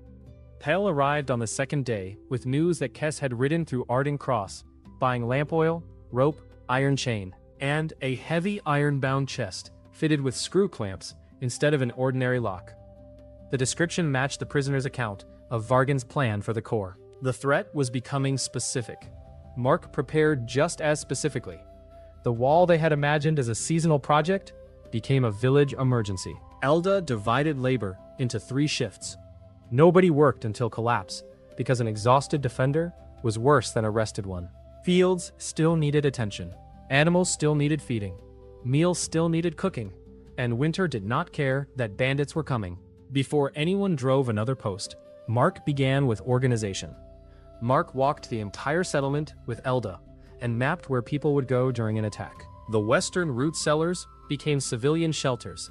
The stone smithy became a medical point because its walls were less likely to burn. The 9 prisoners remained in the separate ore store beside it, guarded by 2 adults, whose only job during an alarm was to keep that door shut. The nearest barricade could seal the entire corner from the rest of the village if anyone inside tried to force an escape. 2 lanes were designated as evacuation corridors and kept clear of stored wood. Every family received an assigned shelter, so parents would not run across the village searching for children. Mira wanted a fighting job.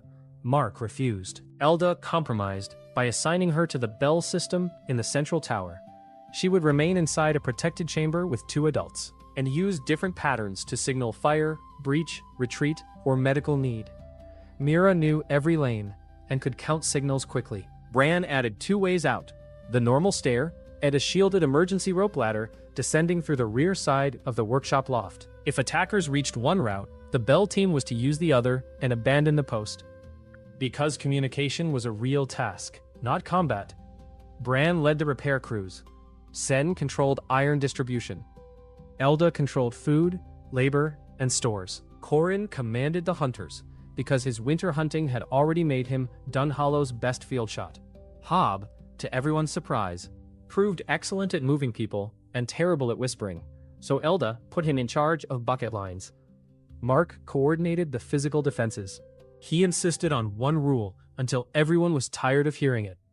If a wall moves, you stay off the marked side. White paint marked every beam, walkway, gate section, or floor panel that belonged to him. Safe lanes were marked with black charcoal lines. Children were taught never to cross either during an alarm. Bran complained that Mark was making the village look like a badly painted barn. Mark replied that badly painted barns rarely crushed repair crews by accident. The wall itself was practical, rather than grand. Dunhollow did not have time or stone for a castle. Villagers drove thick oak posts into the ground along the most exposed southern and eastern approaches, then linked them with horizontal timber and stone-packed cribwork. Existing cottages and garden walls formed part of the inner defense. The stream and steep bank protected much of the west. 2 square towers rose beside the southern gate, each only high enough to give archers a clear angle over the palisade. Mark integrated critical sections rather than the whole circumference. The main gate became his heaviest connected limb, one tower attached through a timber spine beneath the wall walk. The second connected through the workshop roof and grain store brace. The well pump, drainage channels, and new fire reservoir joined his network. Several sliding barricades crossed the inner lanes. At the center stood his human-shaped body, now broader through the torso and reinforced with layered oak, boar hide, and iron joint plates. Tests exposed another limit. Mark could not control every connected section at maximum strength at once. Fine control spread thin across a large body, moving the gate, pump, shutters, tower mechanisms, and human forms simultaneously made each response slower. Mark solved the problem the same way a dispatcher handled too many calls. Priorities. During a fire, water took precedence. Gates and walls. His human body remained compact unless needed. Small passive structures used locks and gravity, so they did not require constant control. Bran designed mechanisms to reduce the burden. Counterweights helped shutters close. Pins held barricades in place after Mark moved them. Sen forged release hooks. The fortress worked with Mark, not only because of him. Materials remained the hardest limit. Dunhollow's own timber stores vanished in 4 days. Eldo sent messages to 2 villages marked red on Vargan's map. The captured collector horses made the round trips fast enough that replies could arrive. While the wall was still rising, she did not ask the neighbors to fight. She told them that if Dunhollow fell, Vargan would own the best bridge and workshop in the valley, then collect more from everyone. Northfield sent 6 wagons of rough timber and 12 laborers. Meerbank sent stone, rope, and 3 hunters. They did not do it out of friendship. Because Dunhollow had become a useful piece of infrastructure, and Vargan was a common problem. Mark appreciated that kind of honesty. In exchange, Elda promised future bridge access without tolls for 1 year, and repairs at Sen's workshop at material cost. The agreement gave the aid an economic basis, rather than turning neighboring villages into convenient donors. Pell contributed information, and nothing else until Mira called him cheap. Then he donated 2 barrels of lamp sand and insisted they were worth more than her manors. On the 9th day, scouts appeared on the ridge. Mark did not chase them. He wanted them to see preparation. He wanted Vargan to understand that a fast raid had become a siege. One scout rode close enough to loose a fire arrow at an unfinished outer shed. Mark used the new water trough to extinguish it before the roof caught. The scout watched the water move by itself and left. He wanted to test the fire response, Mark said. Elda looked toward the ridge. He also knows we know he knows. Bran squinted at him. You police officers talk like that on purpose? Mostly to annoy carpenters. The final 3 days were spent improving what Vargan was most likely to attack. Kess had learned that severing connection beams disabled remote sections. Mark, therefore, buried or armored the most important links. Where possible, each major structure had 2 physical paths back to the central body. A severed branch would still fail if both paths were cut, but one lucky axe strike would no longer blind half the village. The grain store received fire shutters. The gates gained angled braces. The tower stairs were built so a single release could drop the lower flight, isolating attackers who entered. Mark moved his consciousness core as well. The small object was no larger than a plum, hard and smooth.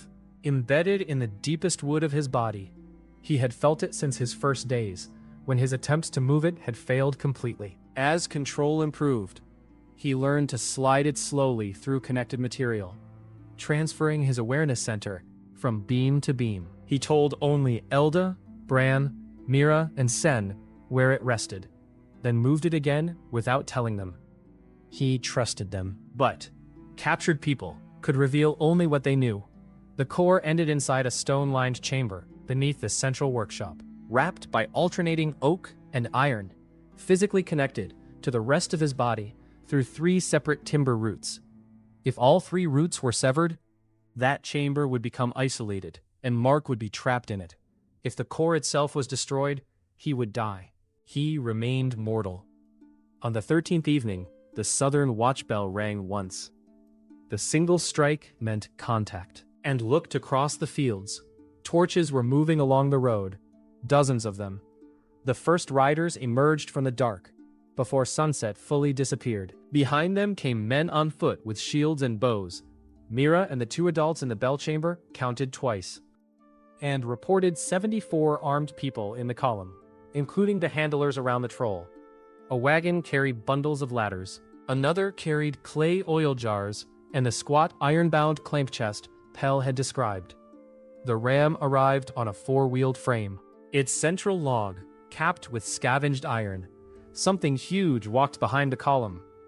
The swamp troll wore a collar of black chain around its neck and iron plates strapped across its chest. It was taller than Mark's southern gate. Mud-colored skin bulged beneath the armor. One hand carried a tree trunk club. Chains ran from its collar to 6 handlers who kept well outside its reach. Bran stood beside Mark on the wall walk. "That is inconvenient. Your gift for understatement survived old age." "Everything survived old age except my knees." The last rider entered the field. Vargan was easy to identify. He was a broad man in his 40s with a shaved head, a flattened nose that had been broken more than once, and a short black beard cut square along the jaw. A dark red coat hung over scale armor. When he smiled at the gate, one tooth flashed silver. Kess rode several places behind him, his injured arm protected by a fresh leather guard. Interest sharpened Vargan's expression as he studied the walls and moving structures. Mark found that more worrying than open surprise.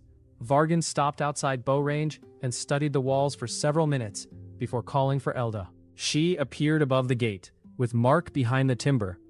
Vargan offered terms. Dunhollow would surrender Mark's corps, all prisoners, 1/4 of stored grain, and the forge. In return, Vargan would leave the home standing and allow families to remain. Elda asked what happened if they refused. Vargan nodded toward the troll. "Then I take what remains." Mark stepped into view. Vargan's smile widened slightly. "There you are. You already sent men to take me. Kess described you poorly."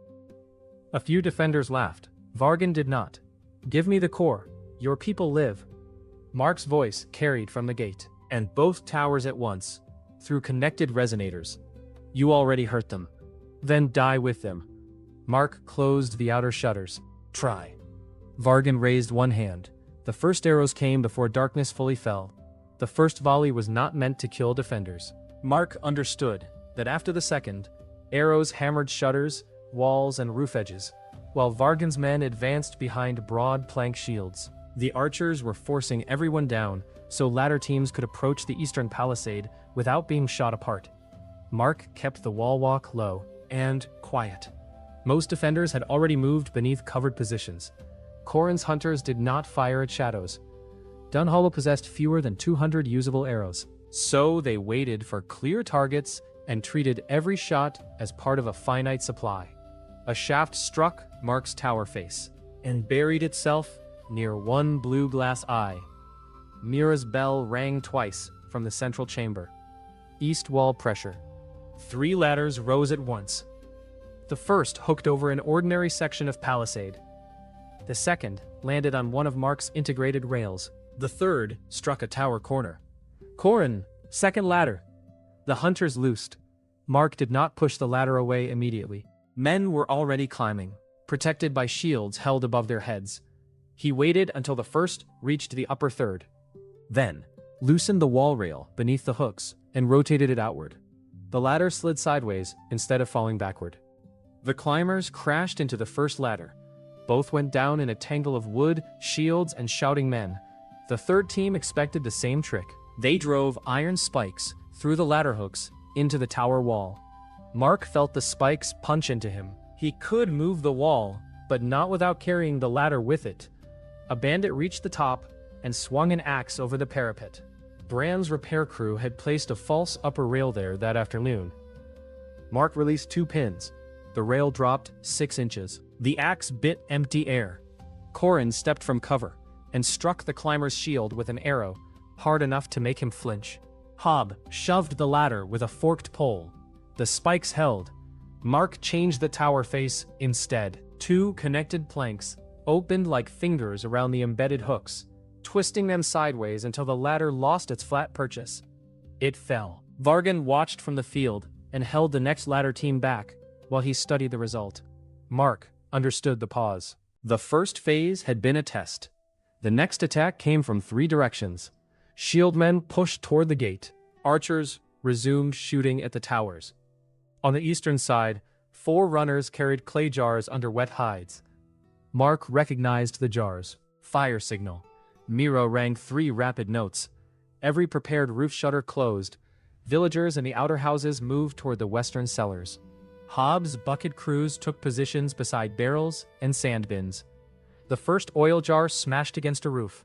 The second broke against the wall. The third landed short and covered one of Vargan's shieldmen, who immediately dropped his torch.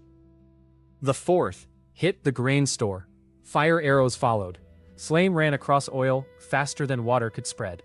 Mark threw control into the pump and reservoir gates. The well mechanism began cycling. Water already stored in 2 raised tanks rushed into the roof trough. Channels that had watered turnips a month earlier now carried sheets of water along eaves and palisade sections. The grain store roof hissed as water washed over it. The wall fire shrank. Then one of Vargan's men reached the southern drainage channel with an axe. Kess had told them what mattered. The bandit hacked through the exposed wooden connection that fed Mark's eastern trough branch. Mark lost that section at once. Water stopped flowing across 3 roofs. A cheer rose from outside. Vargan had expected redundancy too. 2 more axemen rushed the buried route beside the lane, using iron hooks to tear away soil and search for the second connection. Mark could not spare his human body. It was bracing the gate against shield men, testing the outer bars. Sen, East Drain, the blacksmith and 4 villagers moved through the safe corridor. Mark opened a maintenance panel in the workshop floor. A narrow reserve trough, built only 2 days earlier, folded upward and connected the reservoir to the dead branch through the grain store wall. Outside, the first axeman looked up just in time for the gutter above him to rotate. A full stream hit him in the face and knocked him backward into the ditch. Hobb laughed from behind the wall. Drowned by irrigation. Do not encourage him, Mark called. The fire attack lasted 20 minutes. Vargan's men moved methodically, throwing oil in different places and forcing Mark to divide attention. 2 sheds outside the inner defense burned, because saving them would have cost water needed for homes. Mark let them go. That decision hurt more than he expected. 1 shed stored a family's winter firewood, another held tools, but priorities were priorities. Lives, food, core structures. Everything else came after. When the attackers withdrew, 7 roofs were scorched, 1 outer shed had collapsed, and the reservoir was below half capacity. Vargan had learned how much water Dunhollow possessed. Mark had learned that Vargan was willing to spend oil simply to measure it. The next hour passed almost quietly, which gave everyone time to imagine what Vargan was preparing. Brand's teams repaired damaged connections. Children remained in shelters. Tessa treated an archer whose shoulder had been cut by a glancing arrow. Elda distributed water and bread under cover. Nobody celebrated holding the wall. Mark watched the field. The ram moved forward after midnight. 6 shield teams escorted it. Heavy chains hung from hooks along the frame. Behind them, the troll handlers walked their monster closer, but did not release it. Vargan was building pressure in layers. The ram reached the gate. Mark locked every brace. The first strike hit with a deep wooden concussion that traveled through half his body. The gate jumped inward. 1 lower hinge plate bent. Brand swore from the repair alcove. Again, Vargan's foreman shouted. The ram rolled back. Mark released 2 reinforcement panels already mounted on the inside wall rail and hauled them toward the gate. The heavy sections scraped along the prepared track and locked behind the impact braces. The western stretch was left with less movable reinforcement, a visible cost rather than material passing through the narrow control spine. The second strike landed. A vertical gate beam cracked. Men outside cheered. Mark did not repair the crack. He let it widen. Bran, clear the gate alcove. The old carpenter looked at the splintering timber and immediately understood that Mark was about to do something expensive. I just fixed that. Clear it. Bran dragged 2 workers away. The ram pulled back for a 3rd strike.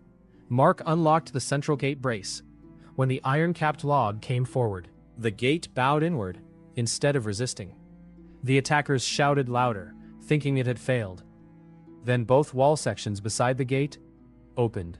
Timber, iron straps, and thick joint beams unfolded into two enormous arms. Each hand was larger than a man. Mark caught the ram behind its iron head. Momentum dragged the arms inward. Pins screamed. One wall post split down the side, but the hands closed. The ram stopped. Mark's voice came from the central tower. "I asked you to leave." For the first time that night, Vargan's front line hesitated. Mark lifted. The ram rose off its wheels, with 6 men still holding the side rails. They dropped immediately. Then, Vargan's chains snapped tight. Mark felt both giant wrists jerk downward. The attackers had fixed the heavy chains to buried stakes before the charge. They had expected him to grab the ram. Vargan smiled from beyond bow range. Now! Axe teams rushed the exposed giant arms. The trap was good. Mark could release the ram, but the chains were wrapped around his wrists. If the axemen severed both arms at the wall, he would lose a huge amount of valuable material. If he focused entirely on freeing them, the gate itself stayed open. He did neither. Inner barrier. Elda gave the signal. 2 normal timber carts dropped behind the open gate, creating a second line. Human defenders took position there. Mark rotated the giant arms instead of pulling against the chains, and let the ram fall sideways. The heavy log crashed across the chain anchor line. The right arm grabbed the chain itself. Good iron was stronger than any single wooden joint in Mark's wrist, so trying to snap the links would only destroy his own arm. Sen had pointed out the actual weak point during preparation. The attackers could bring heavy chain, but they still had to anchor it in soil. Mark looped the taut chain over the iron-capped ram log and pulled sideways, using the fallen machine as a giant lever. The first wrench shifted the buried oak stake. The second tore a dark seam through the wet ground. On the third, the stake ripped free with a clod of earth, and the intact chain went slack. His right arm came free. The left axe team reached the wall and struck. 2 blows cut through outer oak. Mark retracted that arm violently, pulling 3 men off their feet. Hobbs' defenders threw weighted ropes over the nearest attackers and dragged them into the ditch. The free right hand seized the ram frame. Mark lifted one end, pivoted, and threw it into the empty outer trench. The machine landed upside down with a crash that broke both front wheels. A roar went up from Dunhollow's wall. Bran leaned over the inner barrier. "I told you not to anger our toilet." Mark's giant head turned toward him from the tower. Bran. After the battle, Vargan raised his hand again. The troll handlers ran.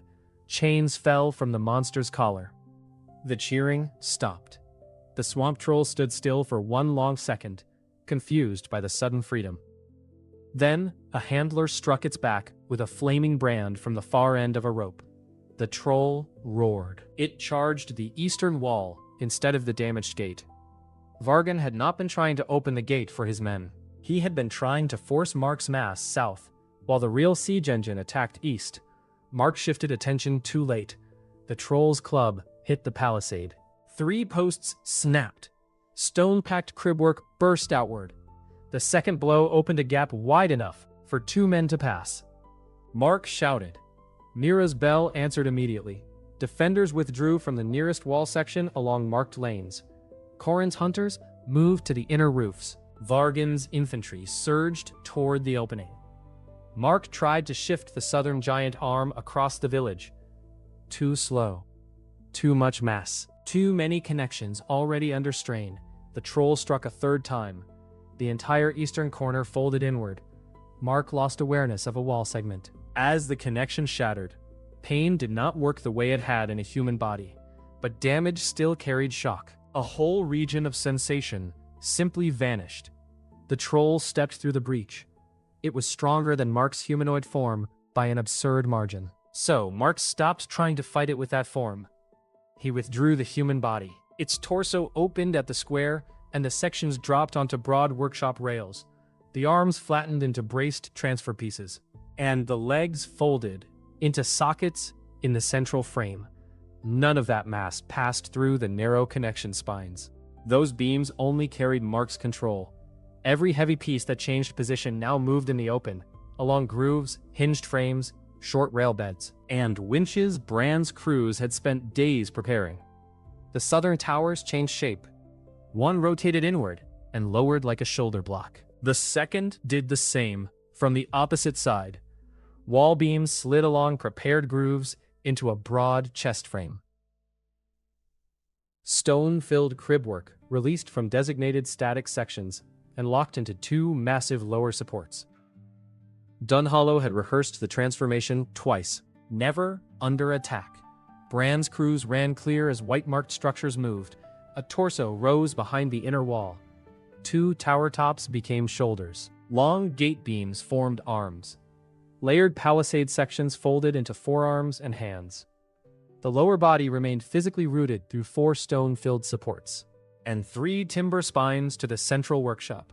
The rooted giant could not walk into the field, but the troll had already stepped inside its reach. The giant's head formed from the upper gatehouse. 2 blue glass windows set into a rough wooden face. The voice resonator expanded through the tower cavity. Mark stood nearly as high. As 3 cottages stacked to their roofs, the swamp troll looked up.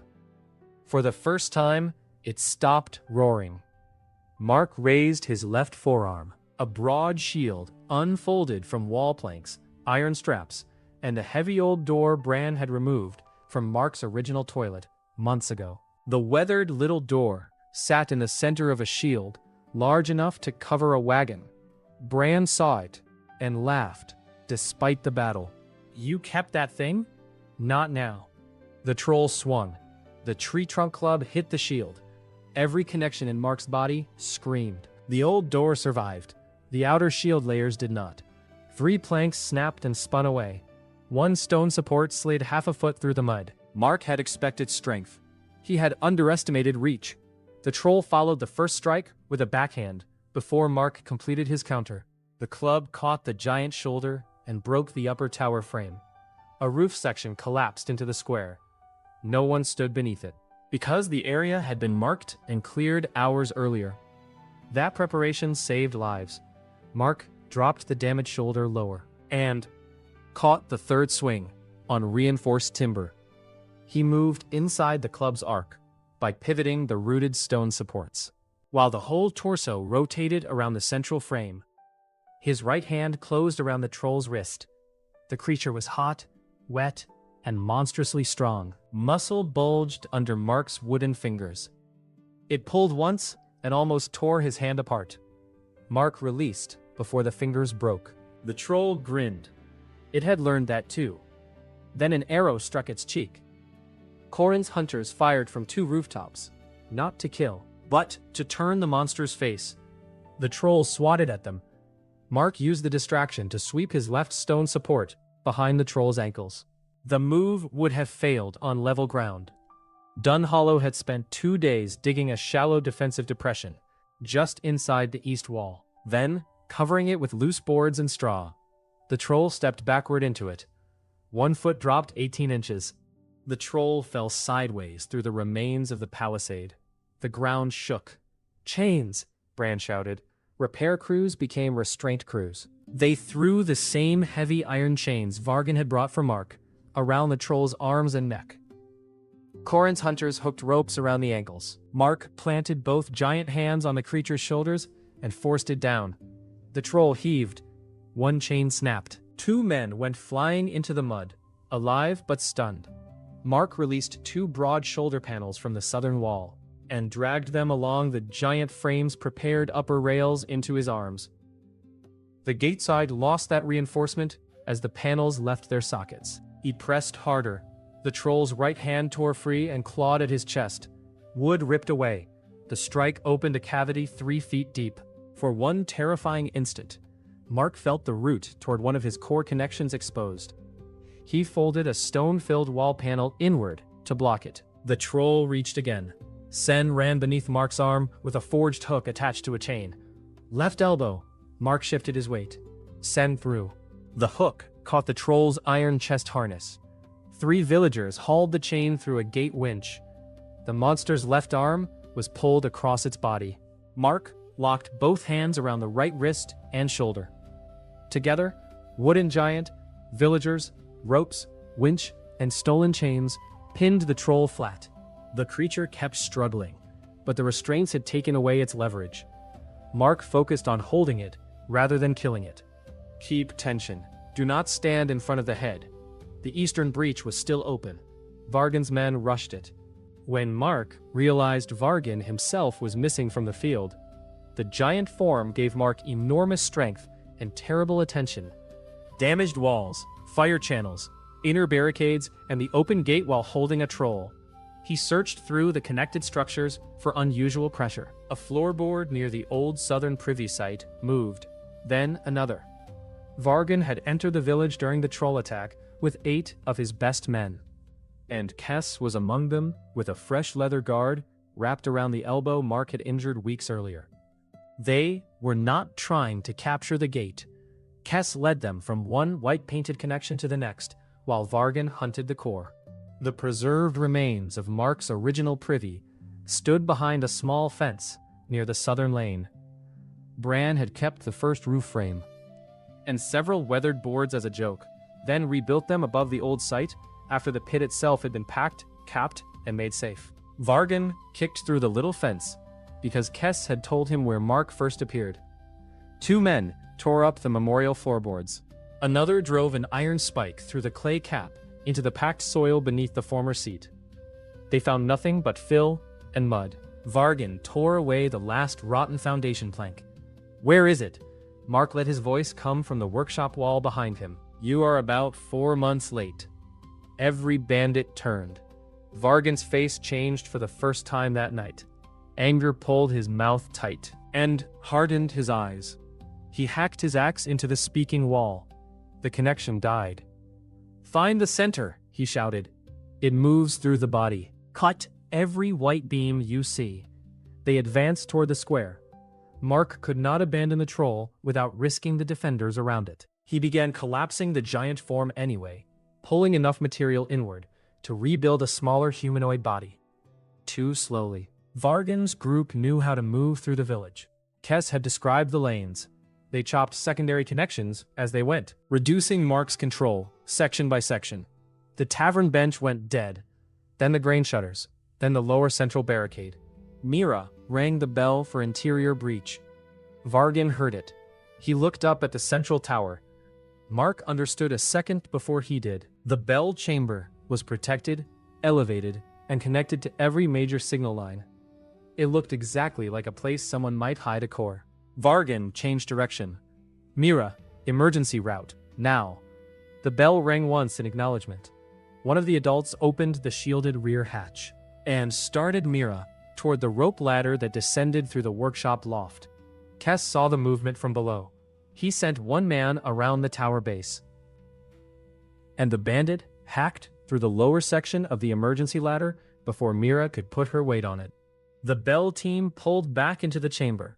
With both exits threatened, the second adult yanked the release pin and dropped the lower flight of the main stair. The platform became a temporary strongpoint instead of a trap they had chosen willingly. Vargan's men answered with a hooked rope over the upper railing. Mark tried to move that railing, but a severed connection near the workshop roof had cut the branch from him, and the wood stayed dead. Vargan climbed, while Corin fired from across the square. A shield man caught the arrow. Kess and 2 attackers held the narrow lane below, chopping at another white-marked beam whenever defenders tried to close. Elda pushed hunters inward, but the shield line bought Vargan the seconds he needed. He reached the chamber with 2 men behind him. The first adult defender swung a club. Vargan took the blow on his forearm guard and struck him with the flat of the axe, dropping him against the wall. The second defender pulled Mira behind the bell frame and drove a short spear at the next climber. Kess's man caught the shaft on his shield, forced the defender into the railing, and pinned him there with the shield rim. He was hurt, but still conscious. Mira had run out of exits. Mark tore 1 arm free from the troll restraint and started assembling his compact humanoid body from the original body sections stored on rails beneath the square. and from workshop panels already beside the central frame, the trolls surged under the reduced pressure, and Bran shouted that they were losing the right chain. "Bran, can you hold it for 10 seconds? The old carpenter looked at the struggling troll, the winch, and the men on the ropes. No.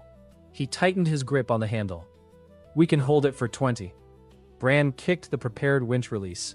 2 repair workers dropped the troll chains over iron capstans fixed to stone anchors beside the breach. The restraints snapped tight. Mark eased pressure from the giant hands only after the first anchor took the load. The tower shoulders settled into locked support positions, and the stone lower braces stopped moving. He left that mass where it was, and pulled only nearby workshop sections along their broad rails to rebuild legs, torso, and arms around the square. The troll rose 6 inches before the anchored chains caught. One capstan groaned, but it held. Villagers kept tension, while Bran locked a second restraint through the gate winch. That bought Mark the seconds he needed. Vargan seized Mira before the second defender could break free. His 2 men did the work he could not do, while keeping a knife on her. One secured the hooked line around a roof post.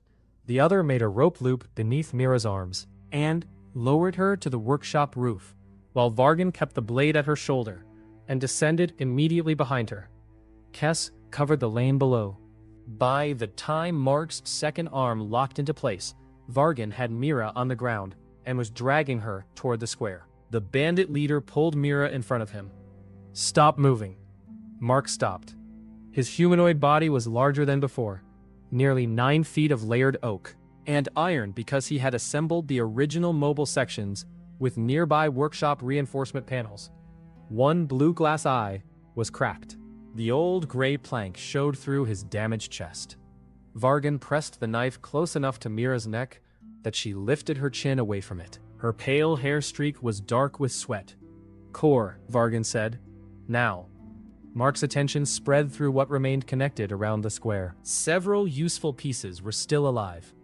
The tavern bench had been severed, but the well pump and half the workshop floor remained connected. The western inner gate remained connected through the buried root. One wall panel behind Vargan still belonged to him. A narrow, wooden loop beneath the workbench belonged to him too. Mark lowered both hands. "You win." Vargan's silver tooth appeared. "I know." He shifted his weight. That was enough. The bench behind him did not move. Vargan had cut it earlier and expected the trap. Mark had expected him to remember. The actual strike came from the workshop floor. A connected plank snapped upward behind Vargan's heels and hit the backs of his knees. His legs buckled. The knife hand jerked away from Mira's throat by instinct. As he tried to catch balance, the wooden loop shot from beneath the workbench and wrapped his wrist. Mark tightened it. Vargan tried to cup the loop with his axe hand. The wall behind him opened.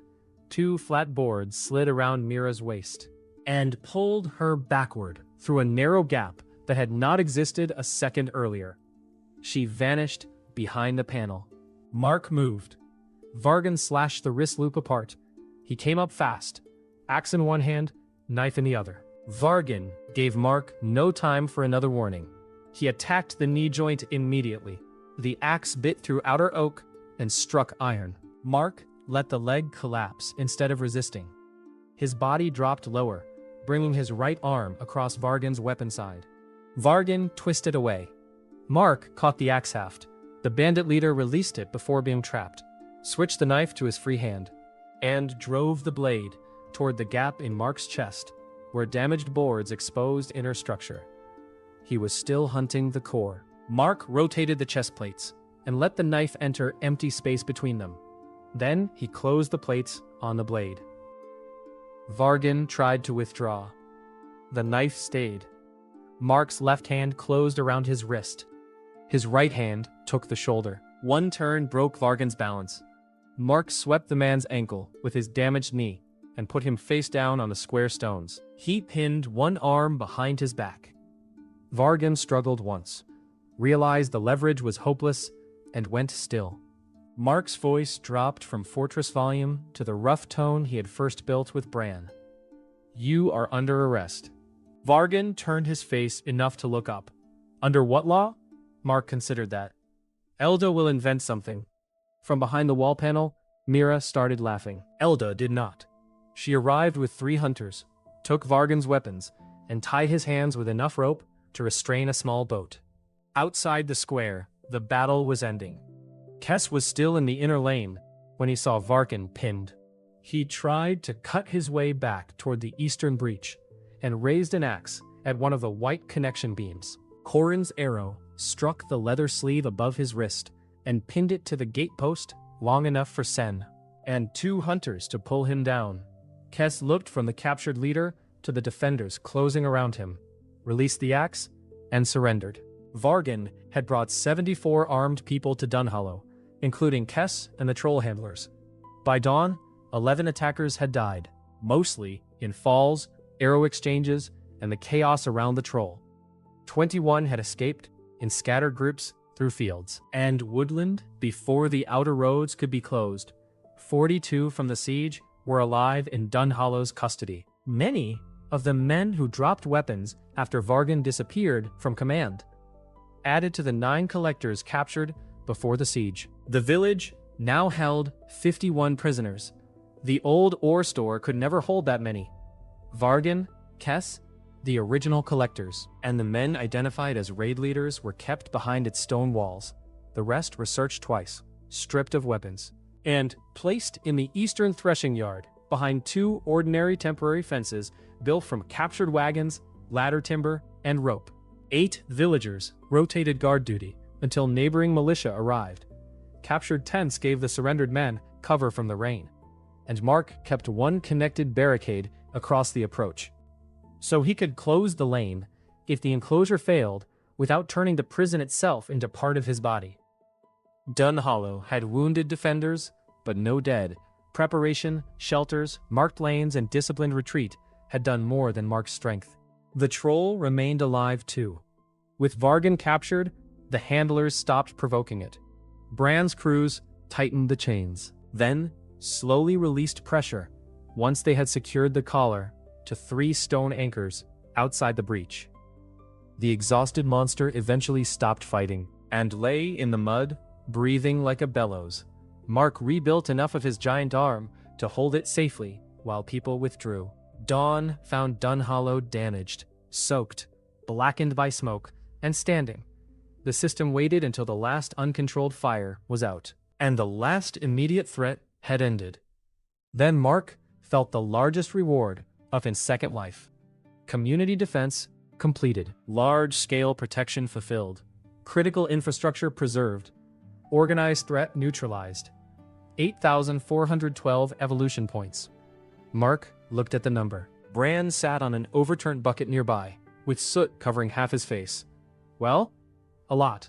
Enough to fix my tower? Points do not make wood. Bran sighed. Useless system.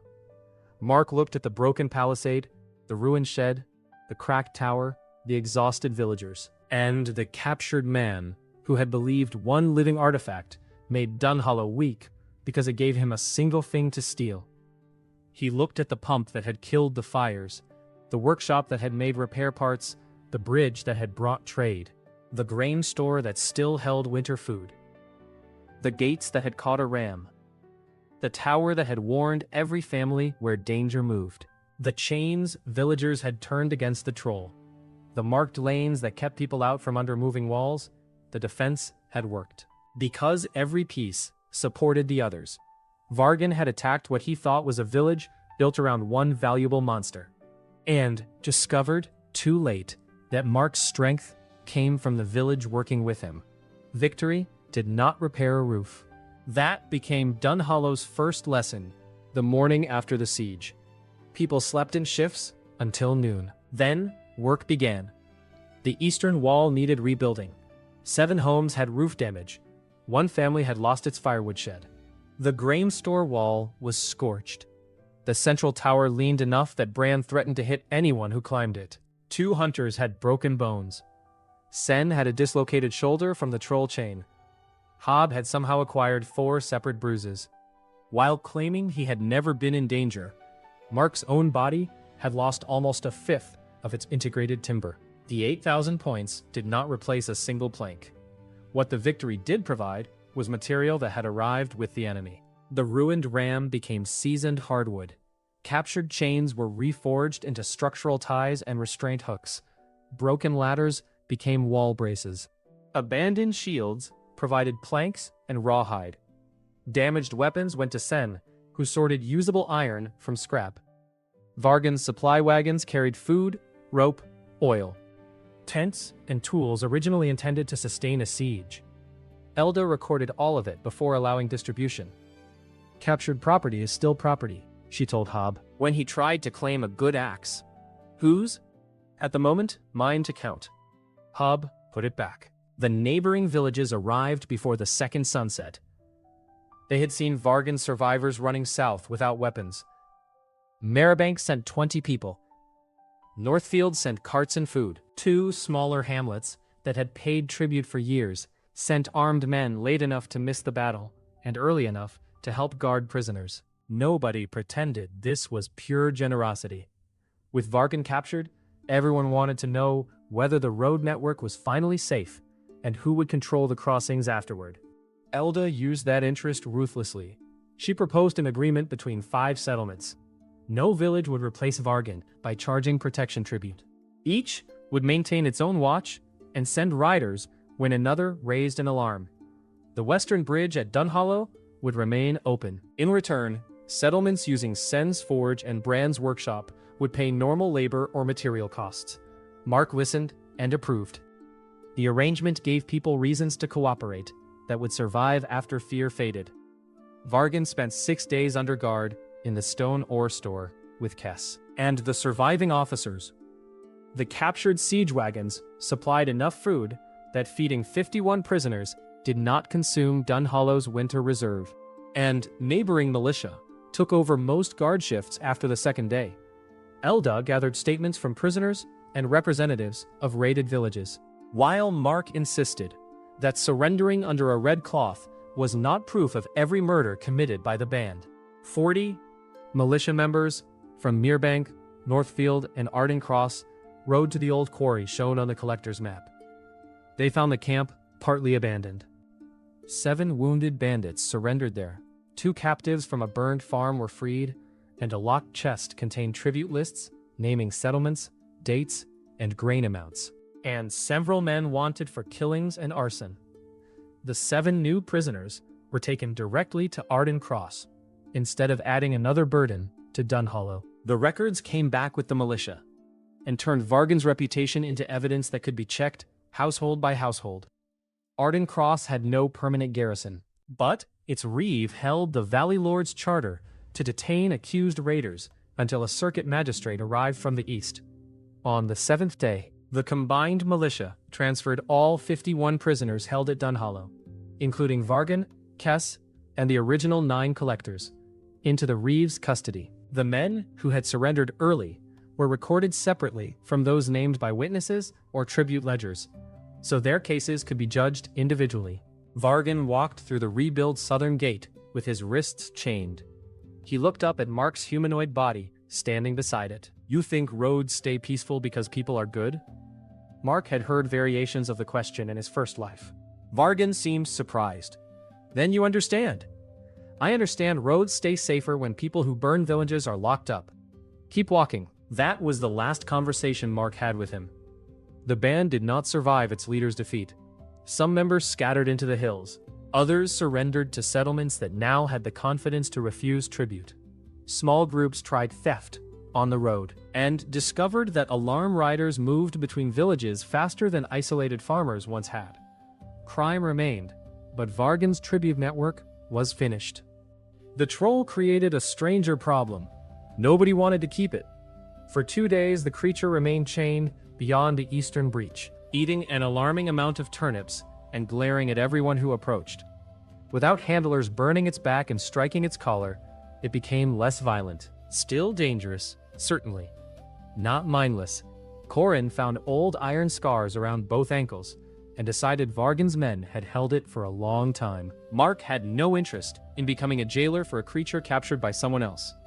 They removed the chest harness, opened the outer restraints, one chain at a time.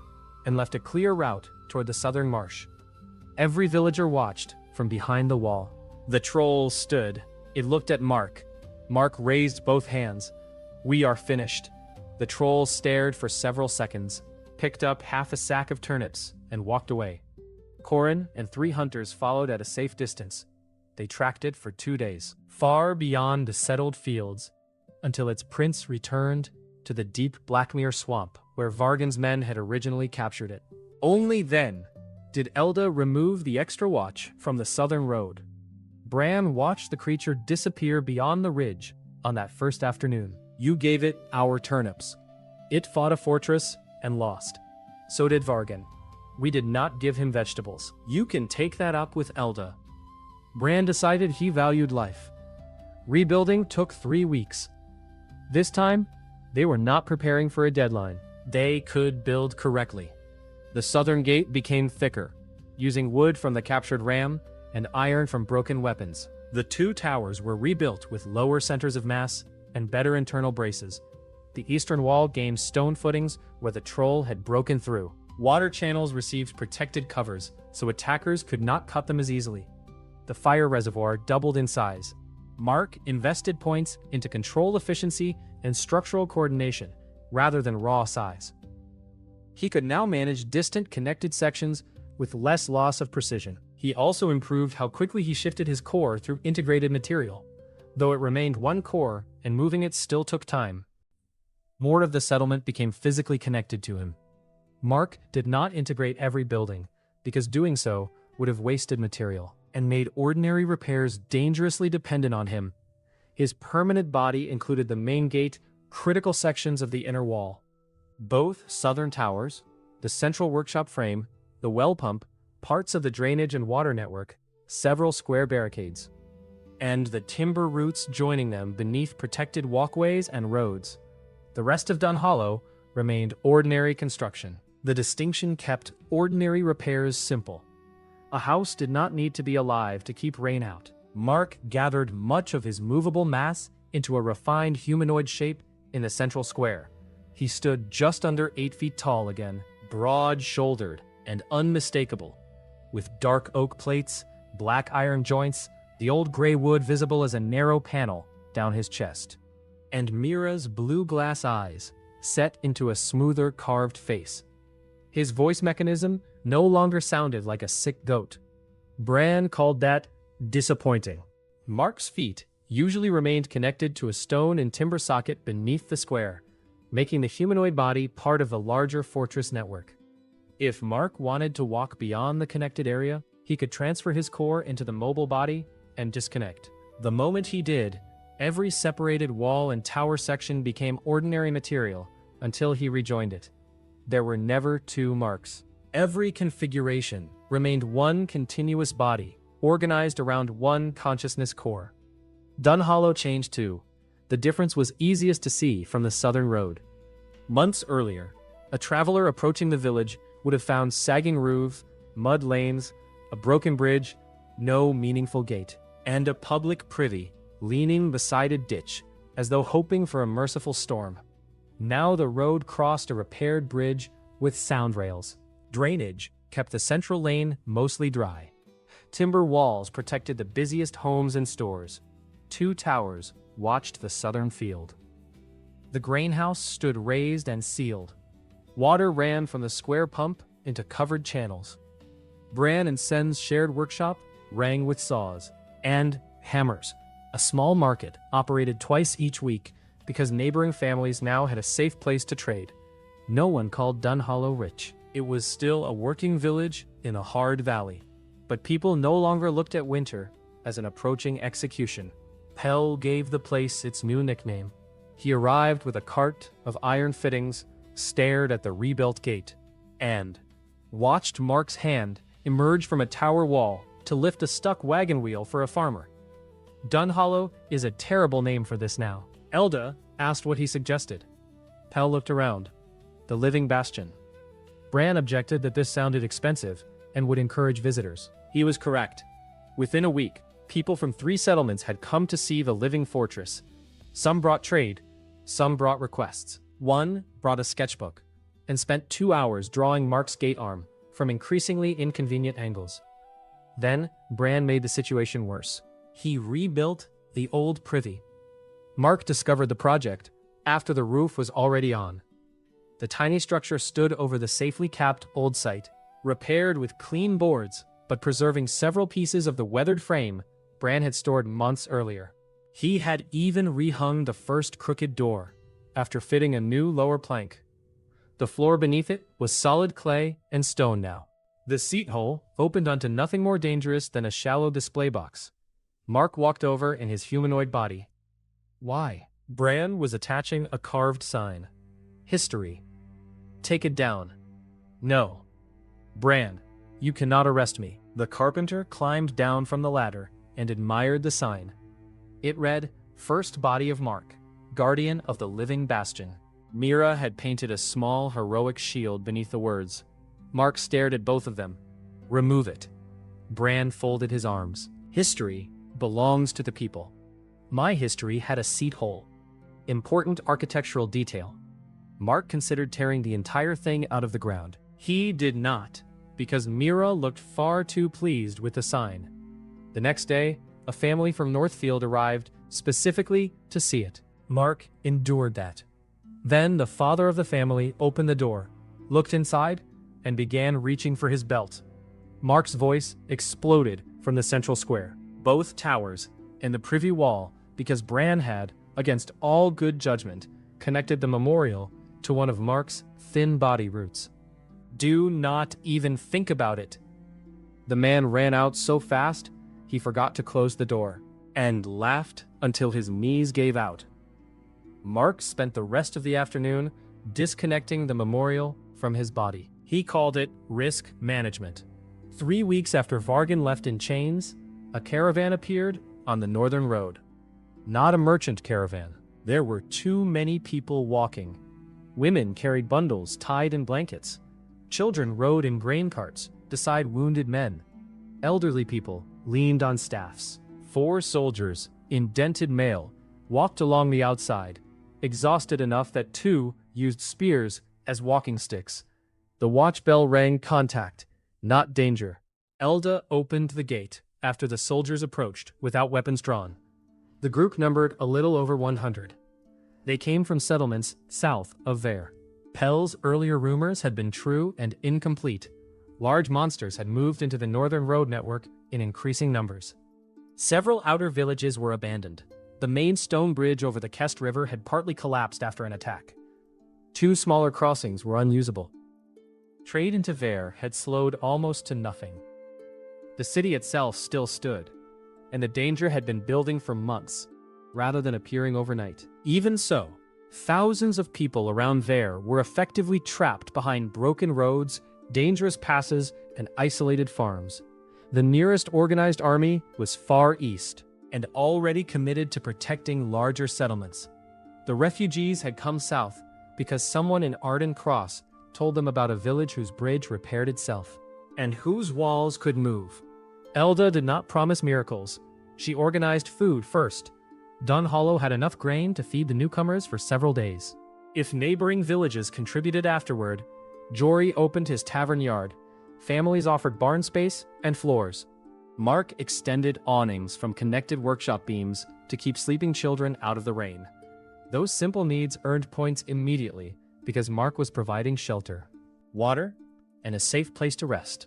The system was quiet until one of the Vare soldiers unrolled a road map in the workshop. He was a young lieutenant named Orson, with a bandage around his ribs and the hollow look of a man who had slept badly for weeks. He did not ask Mark to march north and kill every monster. He pointed at the broken crossings. We do not need a great warrior. We need a safe road. Mark looked down at the map. From the Living Bastion northward ran the old trade route. It crossed 2 rivers, passed 3 abandoned watchtowers, followed a stone aqueduct for several miles, and reached Vare through a narrow valley. The main bridge was marked in charcoal, where part of the span had fallen. Mira stood on the opposite side of the table, following the route with one finger. The system spoke inside Mark's mind. Large-scale unmet need detected. Safe movement, protection, Shelter. Estimated people affected. More than 4,000. Mark felt the next statement settle with unusual weight. He almost laughed. The system had given him no new power, only a larger problem. The same rules still applied. Real people had real needs. His body could help solve them. The material had to come from somewhere. The work had to be real. One toilet could not become a road by wishing. Mira looked from the map to Mark. You want to help all of them? They came here asking for help. That is more than 100 people. Orson quietly corrected her. More than 4,000, if you count the farms around there. Mira's eyes widened. She looked back at Mark. You cannot just turn into a city. Mark glanced through the open workshop doors. From there, he could see the pump moving at the well, the rebuilt wall beyond it, the 2 towers, the market stalls, and Bran arguing with Pell over the price of nails. A few months earlier, Mark's entire world had been 4 rotten walls and a pit. He placed 1 wooden finger on the road north of Dunhollow. 5 months ago, I could not open my own door. The next morning, Elda called representatives from the neighboring settlements. The meeting lasted through arguments about labor, food, timber rights, bridge tolls, patrol obligations, and whether monsters made the project impossible. Mark preferred the disagreement to easy promises. Real roads were built by agreements as much as wood and stone. By noon, they had one modest decision: extend a fortified road from the living bastion to the first abandoned watchtower, less than 2 miles north. Survey the terrain, repair what already existed, build defensible stopping points rather than promising a route nobody understood yet. Workers carried the first load of timber beyond the north gate. Mark followed until he reached the limit of his connected body. There, Bran and Sen set a stone footing beside the old road. Villagers placed a heavy oak beam across it. Mark joined the beam to the northern gate route through a reinforced timber spine. He integrated the new material. Sensation extended beyond the wall. 1 foot, then 10, then the full length of the beam. The system spoke. New need accepted. Mark looked north. All right, he said. Show me where the road is broken.